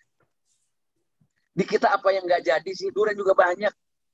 Tapi yang menemukan montong pertama mereka coba. Atau misalnya musangking. Kok bisa mahal? Kita makan durian begitu mahalnya. Melebihi harga beras makan durian itu. Kenapa? Karena semuanya diolah dengan pikiran. Bukan hanya diolah dengan industri. Teknologi dan lain sebagainya itu akibat dari kebutuhan. Tetapi sumber daya manusia yang pertama adalah HR ini. Ini adalah human capital. Ini adalah modal dasar pertama menurut saya. Untuk itu mutlak menurut saya. Kita harus membuat strategi komunikasi dari pikiran-pikiran yang baik ini untuk dilempar kepada publik. Melalui digital, melalui apa saja. Melalui media konvensional, media mainstream, media digital saat ini. Daripada anak-anak kita hanya mengkonsumsi ya YouTube atau mungkin IG atau bahkan TikTok yang sangat tidak bermanfaat. Hanya hedonisme, hanya duniawi, bahkan pelanggaran-pelanggaran etika gitu. Sekarang kita gunakan itu. Masya Allah, saya kira kalau kita punya ribuan orang anak muda kayak Pak Guntur, kayak saya, kenapa saya selalu komentar Pak Guntur? Anak muda, sekarang duduk di pemerintahan lah. Lalu Rio juga. Ini bukan main. Masa saya tuh nggak ada orang-orang kayak gini misalnya. Saya tuh cita-citanya mau jadi petani. Cuma terlanjur jadi pelawak. Ya nggak apa-apa lah gitu. Ya kan, mudah-mudahan sekarang bisa melawak sambil bertani. Atau bertani sambil melawak. Nggak jadi tanaman mungkin ya. Jadi berantakan. Saya kira itu Mbak. Oke. Ya, terima kasih. Baik, keren Mas Bang Miing. Ya, Mbak Ila, saya saran ini di peserta kita ini ada yang dari kampus ya, dari Manado juga ada, ini Unsrat, dan Manado ini Sulawesi Utara ini adalah salah satu kawasan juga yang sebenarnya sumber rempah di sana dan buah ya, bahkan bunga di sana itu. Nanti mungkin bisa sharing ini dari Fakultas Pertaniannya Manado ya, Unsrat, kemudian ada juga dari Cirebon ini Ibu Darliana di Fakultas Ekonomi, ada juga dari Ditjen PPDT Kementerian Desa Pak Johan ya, bisa mungkin bagaimana BUMDes atau desa-desa menjadi motor untuk ini, dan biasanya juga ada dari Kementerian Pertanian yang hadir. Tapi setelah tadi masukan Bang Miing sangat menarik ya, jadi karena kita selama ini kan tidak pernah mengirimkan undangan formal, kita hanya membroadcast flyer Bang Miing. Jadi mulai edisi depan kita undang resmi secara formal Kementerian Pertanian, Kementerian Perdagangan gitu kan. Kemudian anggota DPR Komisi 4 ya. Komisi 4. Jadi kita undang agar informasi ini makin luas tersebar ke mereka, menjadi bahan masukan dan juga bisa sharing di forum ini. Gitu. Memang yang kita undang umumnya sekarang ini adalah narasumbernya para praktisi, karena kita inginnya best practice ya, experience tadi, tidak wacana. Nah di luar itu, insya Allah Bang Miing, ini PPKM sudah makin longgar, kita harus merumuskan satu program FGD membahas bagaimana melakukan akselerasi menggerakkan milenial bertani, atau bagaimana akselerasi untuk strategic communication gitu kan, dan sosialisasi untuk sektor pertanian. Nah itu, jadi mungkin ada Ibu Cherly, ada Bu Darliana, ada Pak Johan, bisa diundang Mbak Ila. Ya. Oke, terima kasih Pak Guntur. Silakan Pak Johan, mungkin bisa memberikan masukan Pak Johan. Pak Johan. Atau mungkin siapa ini yang ini ada dari Ibu Darispa juga ada nih dari KPKP ya. Ya, sambil berjalan ya, kalau misalnya ada mungkin yang ingin memberikan masukan. Bu Cerli dari Unstrat bisa sharing Bu Cerli. Ibu Cerli Pontoh dari Unstrat. Dari Bu Cerli Pontoh dari Pak Fakultas Pertanian Unstrat, Bu. Silakan, Bu. Bu, dari Rupala, Bu. Ya, kenapa Pak Hari Harahap? Silakan Pak Hari. Ya, silakan Pak Hari. Selamat pagi. Assalamualaikum warahmatullahi wabarakatuh. Waalaikumsalam, Pak. Saya perkenalkan diri saya dulu, Hari Harahap. Saya adalah ownernya Rupala, Bu. Saya buat ini produk minuman sehat sari buah pala. Jadi saya tinggal di Kota Pematang Siantar di Sumatera Utara. Di Kota Madia saya ada lahan sedikit, bikin olahan dari buah pala, itu minuman, ada manisan, ada dodol. Nah, ini yang terbaru saya buat lagi selai dari buah pala. Gitu. Jadi seperti Bapak tadi, pertama saya punya lahan sendiri. Baru beberapa teman dari Simalungun kita ambil buah palanya, kita produksi. Jadi selama ini teman-teman yang tanamannya buah pala di Simalungun, itu daging buah palanya, daging luarnya itu dibuang. Dibuang begitu saja. Jadi saya coba olah, yang dibuang itu saya buat jadi satu minuman. Nah, jadi setelah saya berjalan seperti ini, kendala-kendala yang saya hadapin yaitu pemasaran, apalagi di situasi virus saat ini, kan begitu. Tapi yang paling menonjol yang saling saya di ongkos kirim, Bu. Nah, karena di sekitar saya, kalau di Sumatera Utara, orang kalau dikenalkan dengan rasa pala, itu bertanya-tanya, apa sih rasa pala? Rasanya aja mereka belum mengenal gitu. Jadi kita harus banyak mengenalkan rasa palanya. Jadi teman-teman dari Indonesia Timur, dari Aceh, itu ada beberapa yang minta ke kita, tetapi masalahnya kita ada di ongkos kirim. Itu satu. Nah, yang kedua, tadi Pak Guntur bilang semacam kami ini perlu influencer gitu ya. Apalagi itu ada Mas Miing. Saya sih berharap sekali kalau Rupala ini bisa dicicipin oleh Mas Miing. Ya mudah-mudahan dikasih keren. testimoni deh gitu ya. Saya sih berharap gitu. Bapak kirim aja ke saya satu aja, nanti saya bikinkan video. Silahkan siarkan. Nah, siap Pak, saya mohon alamatnya Pak kalau bisa nanti biar nanti saya kita kirim. kasih. Nanti saya kasih Pak. Pokoknya gini Mbak, saya potong sekalian. Bagi teman-teman yang punya produk membutuhkan endorser misalnya atau apapun, kalau memungkinkan saya bisa dimanfaatkan, saya untuk para petani silahkan. Luar biasa ini. Pak Miin keren. Pak Miin keren. Luar biasa ini. Dulu influencernya Bang Miing ini, saya minum. Satu kali show itu bisa gaji saya 10 tahun itu. Nah sekarang gratis, coba luar biasa itu. Ya. Jadi silakan. Jadi ini dimanfaatin oleh teman-teman Intani ya, silakan. Jadi Bang Miing mewakafkan popularitinya dan niatnya untuk memperluas, mempromosikan produk-produk yang dimiliki oleh sahabat-sahabat yang ikuti webinar dan anggota Intani pada umumnya. Itu ya Bang Miing ya, luar biasa ini. Makasih ini. Waktu Mbak Ila, waktu saya jadi duta koperasi, itu kan UKM nih Bang. Hampir rata-rata UKM saya kasih video-video ringan untuk produk mereka, entah keripik, pisang, entah tahu. Saya makan lalu saya ngomong, saya video gitu. Siap. Makasih Bang Miing. Pasti langsung viral itu kalau udah Mas Miing yang testimoni. Mas Rio, ini Bu Cerli tadi ada tapi kemudian keluar lagi ya. Mas Rio, ini ada yang tanya, berapa modal awal sampai ke hasil produk? Bisa nggak diceritakan, Mas? Oke, saya coba cerita, cuman saya mau nanggapin Pak Hari itu ya, yang pala tadi. Oh iya, silakan. Itu luar biasa sebetulnya pala. Saya juga ada jalanin pala juga tuh. Ya, jadi pala ini luar biasa khasiatnya ya. Kemarin saya dengan teman-teman di ITB bikin minyak pala ceritanya. Dengan sistem bukan destilasi tapi ekstraksi gitu ya. Ekstraksi itu dengan tekanan 300 bar gitu ya. sehingga menghasilkan minyak palanya itu nano partikel. Ya, setelah dianalisa ternyata ini bagus untuk menghancurkan lemak gitu ya. Jadi kalau ngomong kita sekarang virus gitu ya, dia mengandung protein atau lemak itu bisa hancur minyak pala. Nah, itu ya. Kemudian ada satu lagi yang dibutuhkan oleh farmasi, milistrin. Milistrin ini ada di minyak pala, ini harganya lebih mahal dari emas loh, Pak Hari gitu kan. Jadi Bapak tuh sebenarnya udah bener tuh kalau mau pegang pala Bapak dalemin tuh. Ya, ilmunya tentang pala ada namanya milistrin.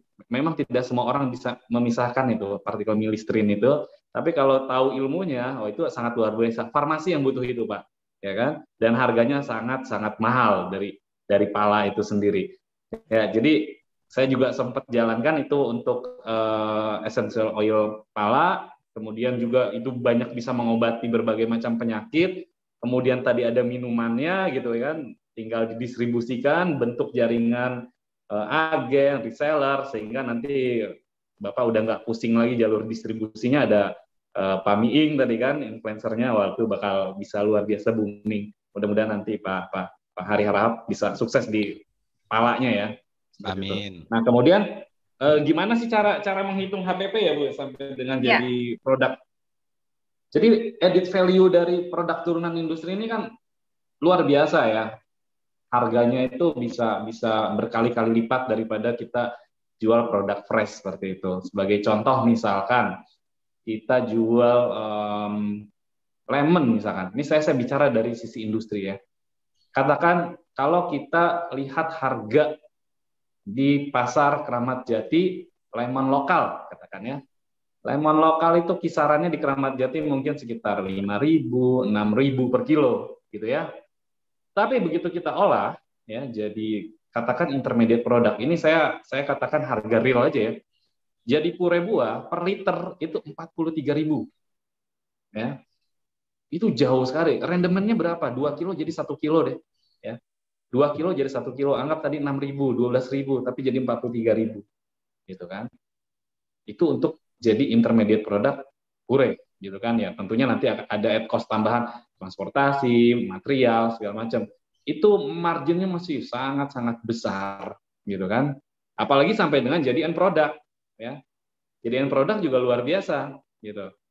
Jadi botol 500 ml aja lemon itu umum ada yang jual 100.000, 90.000, 80.000, 70.000, ya macam-macam itu harganya. Ya, jadi kalau kita berbicara industri, added value-nya itu luar biasa. Jadi yang dilakukan Pak Hari juga saya rasa itu udah sangat bagus. Terus difokuskan Pak Hari gitu ya. Saya sebagai contoh dari lemon aja, harganya itu bisa udah gap-nya luar biasa jauh gitu kan dari produk turunan industri. Mungkin gambarannya kayak gitu, Mbak Ila. Iya. Ini ada pertanyaan tapi bukan mengenai buah ya, porang ya. Nanti mungkin kita bicara tentang porang di lain hari ya. Kemudian kalau misalnya ini Mas, untuk seperti tadi Pak Hari kan kesulitan di dalam pengiriman. Nah, kemudian kalau misalnya Mas Erlangga, bagaimana mendekatkan hasil produk Mas Erlangga kepada si pembeli, mungkin pabrik ya apa? Ya, jadi gini, caranya adalah kita membuka peluang bisnis baru ya. Jadi dengan contoh produk Pak Hari ini, kita ciptakan satu peluang bisnis baru untuk mungkin yang nanti ada di Kalimantan, yang di Pulau Jawa gitu kan ya. Sehingga di sana nanti tercipta jaringan distributor ataupun agen gitu ya. Jadi tidak terpusat harus dikirim selalu dari Medan gitu. Tapi ciptakan satu peluang bisnis baru yang nanti bisa membentuk satu jaringan distribusinya daripada produknya Pak Hari gitu kan. Sehingga kalau orang yang di Jakarta ya sudah nanti bisa aksesnya ke agen kita yang ada di Jakarta misalkan. Nah, jadi Pak Hari sudah harus mulai mengatur harga gitu ya. Harga untuk distributor, agen, end user gitu kan berapa, sehingga nanti akan lebih mudah gitu kan untuk mengatur distribusi daripada produk minuman pala tersebut. Gitu. Mungkin itu yang saya lakukan gitu ya. Seperti itu. Dan tentu menarik Mas itu. Mbak Ila, mungkin sedikit tambahin Mas Rio ya. Itu betul sekali yang Mas Rio lakukan, dan sebetulnya Intani sudah memulai memfasilitasi itu, Bang Rio. Nanti mungkin kita perlu juga teman-teman, ini ada Pak Hari, ada kawan-kawan. Kebetulan kita kan adanya di Jakarta, itu kan di ini. Jadi kalau ingin masuk akses market ke sekitar Jakarta kita bantu. Kita ada koperasinya juga. Kemudian ada juga lembaga yang meng-create usaha-usaha untuk menyerap lapangan kerja baru. Jadi kita tuh sekarang sedang yang sudah berjalan ini di pangan, Bang Rio. Jadi pangan ini ada beberapa komoditas inti yang sekarang kita sudah masuk di kawasan Jabotabek. Sebenarnya ini untuk membantu pemasaran produk-produk para internals dari berbagai daerah. Nah, kita caranya selain masuk ke direct end user, kita mencetak agen-agen yang kita modalin dengan komoditas yang kita punya, gitu kan? Itu sebetulnya itu. Tapi kuncinya ya memang ada ada kepercayaan yang bisa kita pegang.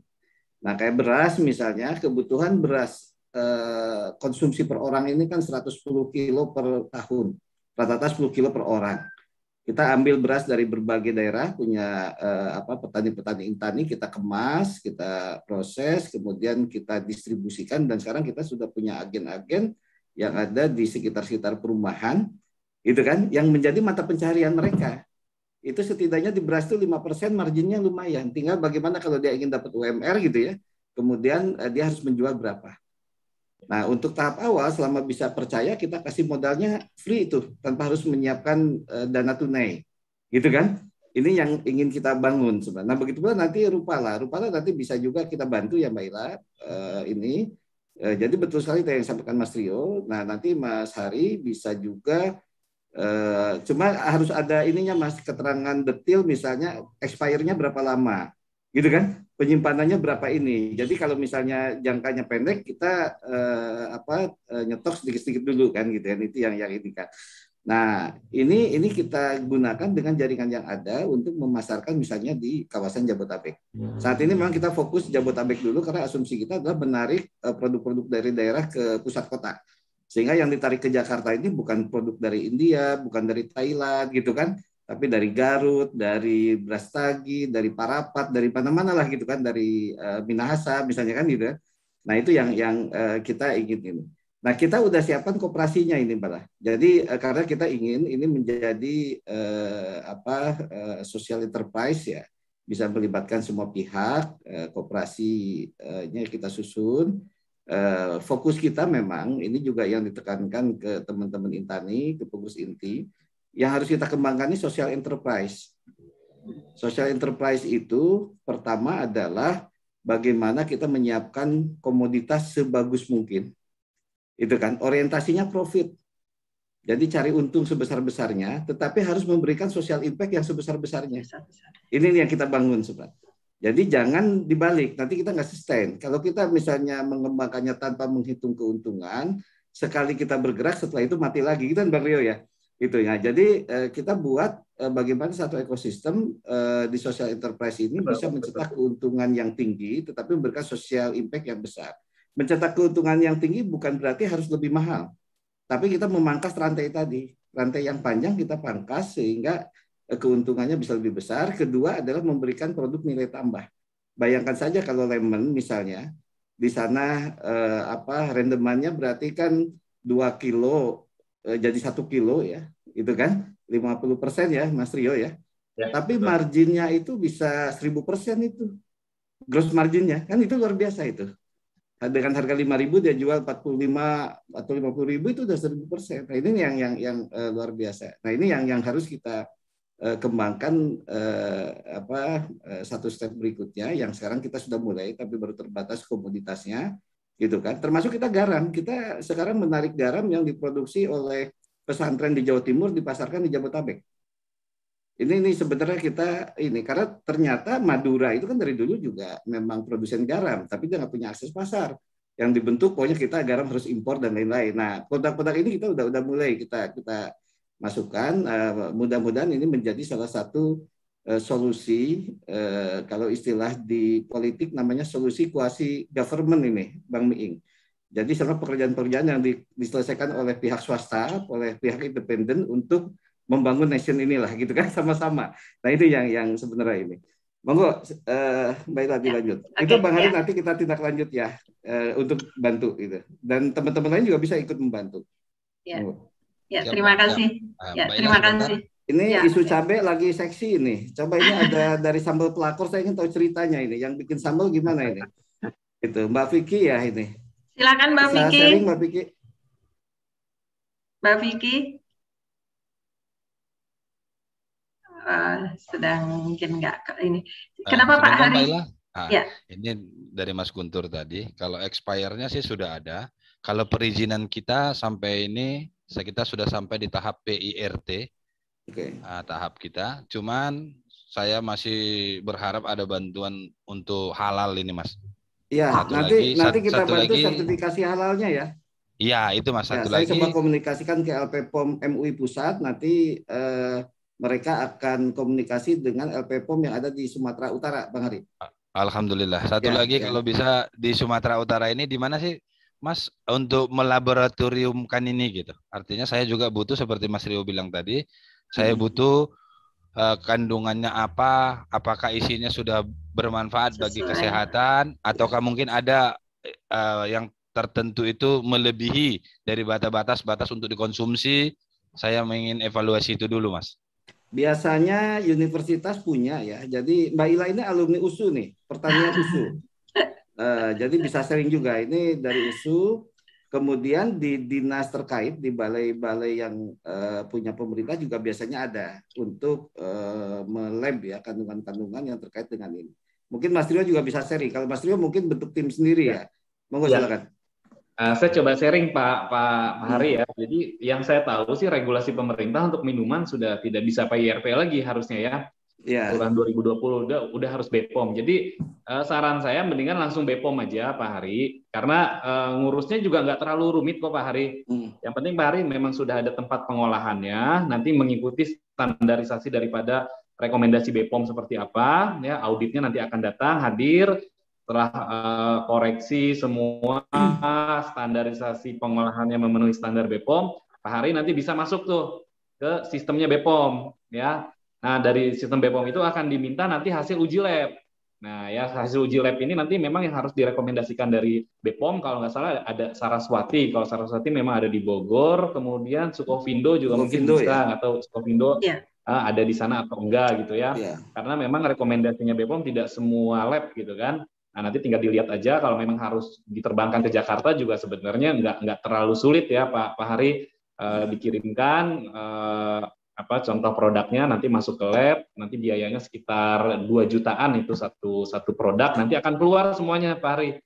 Nah, setelah itu baru Pak Hari bisa urus semua terkait dengan BPOM. Itu nggak sulit kok BPOM kalau kita udah tahu flow-nya bagaimana. Jadi kalau mau mengembangkan nanti lebih luas lagi, saran saya jangan PIRT karena regulasinya yang saya tahu udah minuman tidak boleh PIRT Pak Hari. BPOM ya.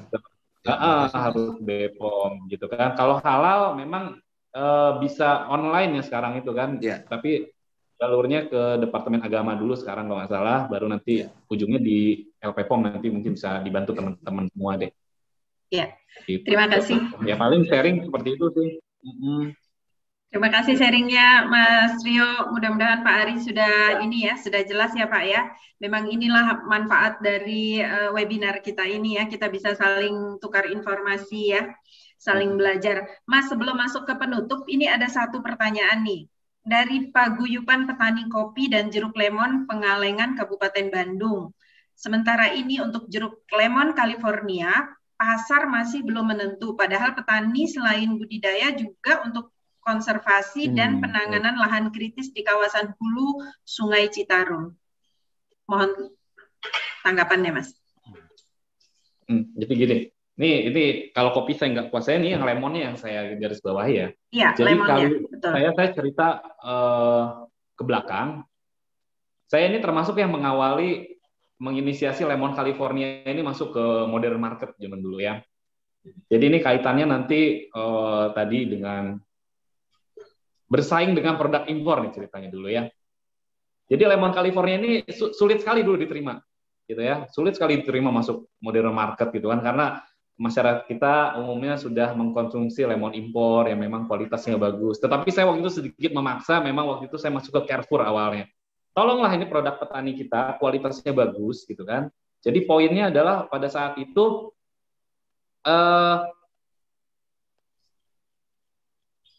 kita tidak usah takut bersaing dengan impor, karena begitu kita masuk ke market, itu betul-betul yang dilihat adalah pricing, kualitas, kontinuitas, kan gitu, ya.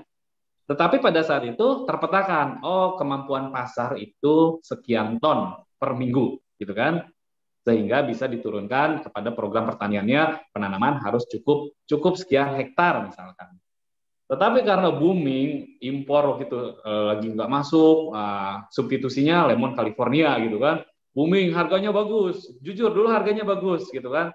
Sebelum akhirnya yaitu balik lagi tadi petani kita itu latah, ya kan? Latah nanam termasuk yang di Pangalengan itu.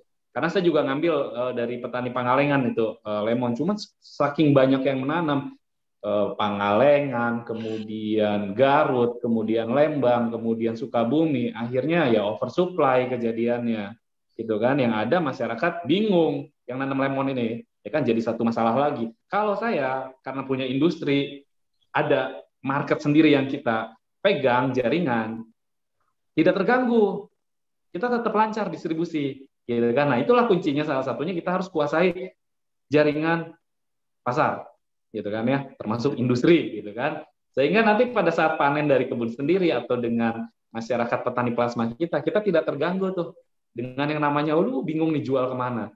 Nah, kejadian sekarang kan kayak begitu, petani-petani panen banyak, tetapi demand-nya ya segitu gitu loh.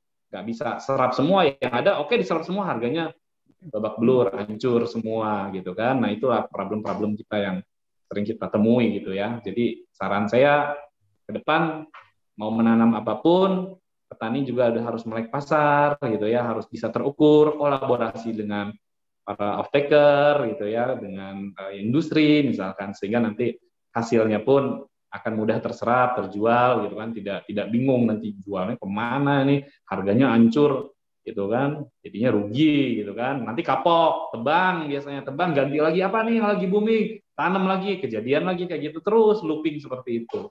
Ya, paling gitu kira-kira gambarannya, masukannya.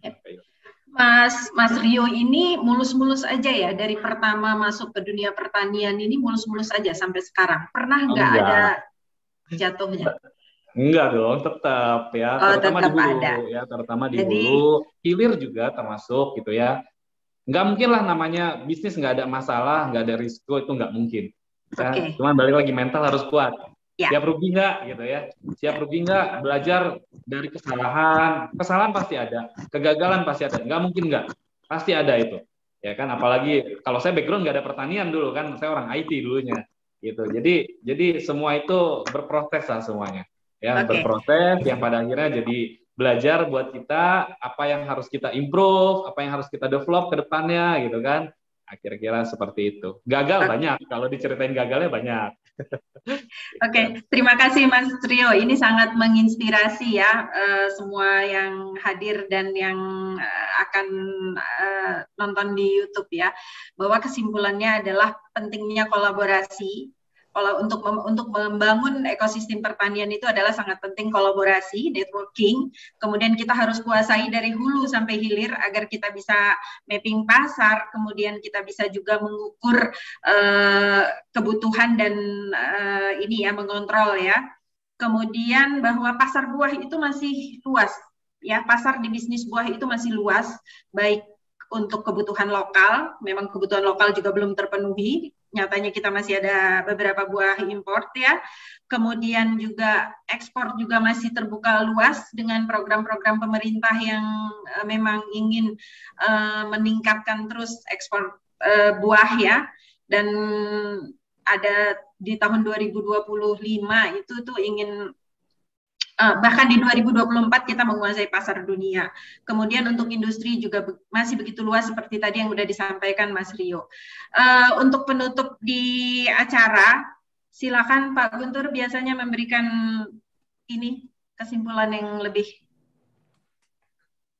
Oke, iya, ini terima kasih banyak ini Mas Rio, Bang Miing, juga Mbak Ila ya yang memimpin diskusi. Diskusinya sangat produktif. Saya memberikan beberapa catatan yang bisa mungkin ini juga motivasi ya untuk kita semua. Pertama adalah tadi kita punya harapan besar kalau seandainya industri pertanian kita kelola secara terintegrasi dari hulu sampai hilir dengan cara kolaborasi. Jadi caranya memang bukan memonopoli hulu sampai hilir, tapi kolaborasi. Ini yang dikenal dengan sharing ekonomi atau dalam korporasi sekarang dikenal sebagai istilah social enterprise. Ini yang sebenarnya harus kita kembangkan. Konsep koperasi, konsep BUMDes, konsep korporasi yang berjiwa social enterprise ini merupakan salah satu solusi untuk pengembangan industri. Memang tidak semua orang bisa menangani semua lini secara sendiri. Jadi dengan kolaborasi tadi, yang di bagian produksi budidaya fokus menciptakan satu kualitas hasil budidaya terbaik. Itu kan? Jangan sampai nanti ke sawahnya ditinggalin, dia nyari pasar ininya, gitu kan itu.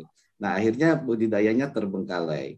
Nah, yang di tengah ini yang intermediate industrinya seperti Mas Rio ini adalah menjamin penyerapan dan pasar. Ini yang sebetulnya harus kita ini. Nah, ekosistem lainnya adalah community. Sekarang bagaimana kita punya konsumen community base. Ini menjadi captive market kita. Nah, community-nya harus kita kembangkan. Baru ada supporting di sana. Supportingnya siapa? Kalau memang industrinya tertata, saya mungkin akan coba membantu misalnya akses perbankan, akses pendanaan, gitu kan? Atau akses lain yang bisa kita dorong, gitu kan? Itu. Nah, dan ini harus kita customize. Memang ke depan mungkin kita perlu di luar yang webinar sharing, memang perlu yang sifatnya FGD, merumuskan misalnya secara nasional komoditas apa sih yang sekarang masih punya daya saing yang tinggi, itu yang kita dorong. Nanti hasil rumusannya oleh Intani bersama timnya serahkan ke pemerintah, kasih masukan, tapi sudah dalam bentuk kajian dan solusi. Itu. Jadi biar kita ikut berpartisipasi memberikan solusi bagaimana memandirikan pertanian nasional dan ikut mensejahterakan masyarakat. Sampai ke model bisnisnya tadi. Mungkin per sektor, misalnya komoditas 10 komoditi dulu. Kita kan ada dari 290-an komoditas tadi yang asli Indonesia berapa, Ila? 200 sekian? 266. Nah, iya, dan sebagian mungkin sudah punah karena adanya di tempat lain. Nah, ini perlu kita dorong. Komoditas-komoditas apa yang marketnya besar. Kita sekarang pertama di dua sisi kita lihat. Satu dari supply yang ada di kita pikirin marketnya. Kedua adalah permintaan market yang besar yang kita bisa supply. Itu kan ini. Nah, ini yang perlu kita ini. Dan ini udah menciptakan satu ekosistem bisnis sendiri sebetulnya yang bisa melibatkan banyak pihak. Nah, ini sangat menarik. Jadi mungkin ini PR kami selaku Ketua Umum Intani ke depan adalah melakukan FGD yang sifatnya sektoral atau case by case gitu ya, yang kita bahas detail. Di situ melibatkan pakar, melibatkan praktisi, melibatkan pemegang kebijakan, sektor-sektor stakeholders lain yang terkait, termasuk anggota dewan dan juga pelaku industri lainnya, dan hasilnya kita sumbangkan ke pemerintah. Itu kan, dan kalau perlu kita bikin piloting modeling yang bisa jalan. Seperti Mas Rio ini sebenarnya bisa mendedikasikan model bisnisnya yang sudah jalan, bisa diduplikasi menjadi piloting di tiap provinsi misalnya. Nanti intinya tetap Mas Rio bermitra di induknya gitu kan. Itu Jabar misalnya bisa mengembangkan potensi Jabar apa dengan bisnis model yang ini, Jateng, Jatim dan lain-lain, termasuk Sulawesi, ini ada Kalimantan, ini ada dari NTT juga, ini sangat banyak ini, dari Sumatera gitu kan. Nah, semoga inspirasi ini bisa betul-betul memberikan manfaat dan solusi. Kita sangat tahu betul nenek moyang kita itu sudah memberikan istilahnya panduan atau benchmarking ya, bagaimana kita harus mengolah tanah dengan baik. Ada pantun, ada dandan ya, dandannya Sunan Kalijaga itu kan sebenarnya itu tentang pertanian. Itu kan, saya lupa kontennya itu. Tadi Bang Ming hafal itu kan, itu kan. Jadi hal-hal yang sederhana. Dulu tuh hanya hal sederhana, misalnya saya pernah ke Jogja ya, di Jogja terus datang ke satu pondok namanya Pondok Tani. Saya ikut sharing memberikan kuliah lapangan bersama Prof. Gunawan Sumo dan pengelola Pondok Tani kepada mahasiswa Fakultas Ekonomi UGM di tengah sawah. Ini sebelum pandemi. Filosofi yang saya tangkap cuma satu di sana. Tapi ini sangat mendasar. Apa yang harus dilakukan kita? Kita harus makan apa yang kita tanam. Artinya apa? Kita hanya mengkonsumsi produk-produk yang kita miliki Indonesia. Kedua, tanam apa yang kita makan. Kita harus menanam apa yang kita butuhkan hari ini. Nah, filosofi ini kan filosofi yang sangat dasar itu. Itu kan, dengan filosofi ini Indonesia harusnya mandiri. Nah, kelebihan sisa makan kita baru kita ekspor. Itu yang ini. Nah, mudah-mudahan ini bisa menginspirasi semua. Mungkin itu Mbak Ila, penutup dari saya. Terima kasih banyak Bang Miing, Mas Rio, tadi Pak Hari Rahmat dari Sumatera Utara, dan yang lain-lain yang hadir di sini. Makasih. Assalamualaikum warahmatullahi wabarakatuh. Terima kasih Bang Guntur. Jadi Bapak Ibu sekalian semua, terima kasih atas kehadirannya. Dan ada satu ini yang cukup menggembirakan juga buat kita karena kebetulan di September ini adalah kita memang serinya adalah seri buah. Ya, webinar kita adalah seri buah yang diawali dengan buah olahan. Bahwa pada tahun 2020 itu dalam masa pandemi itu ekspor buah kita itu meningkat sekitar 30,31% dibanding 2019. Itu pasti ada andil dari seperti Rio Erlangga di seluruh Nusantara. Ya, jadi artinya bahwa memang pertanian itu akan terus berkembang, pertanian akan terus ada dan akan terus kuat. Mari kita sama-sama bersama Intani, bersama webinar Inspirasi Bisnis Intani ini kita perkuat terus ekosistem pertanian. Akhir kata saya sampaikan, saya Ila Failani yang memandu acara ini 2 jam dari jam 9 tadi, mengucapkan terima kasih untuk semua, salam sehat dan salam pertanian untuk semua. Assalamualaikum warahmatullahi wabarakatuh. Waalaikumsalam, terima kasih semua. Waalaikumsalam. Keren. Waalaikumsalam warahmatullahi wabarakatuh. Bang Miing, kapan ngopi? Kita udah bisa ketemu kopi dalam sekarang ini. PPKM-nya udah level 3.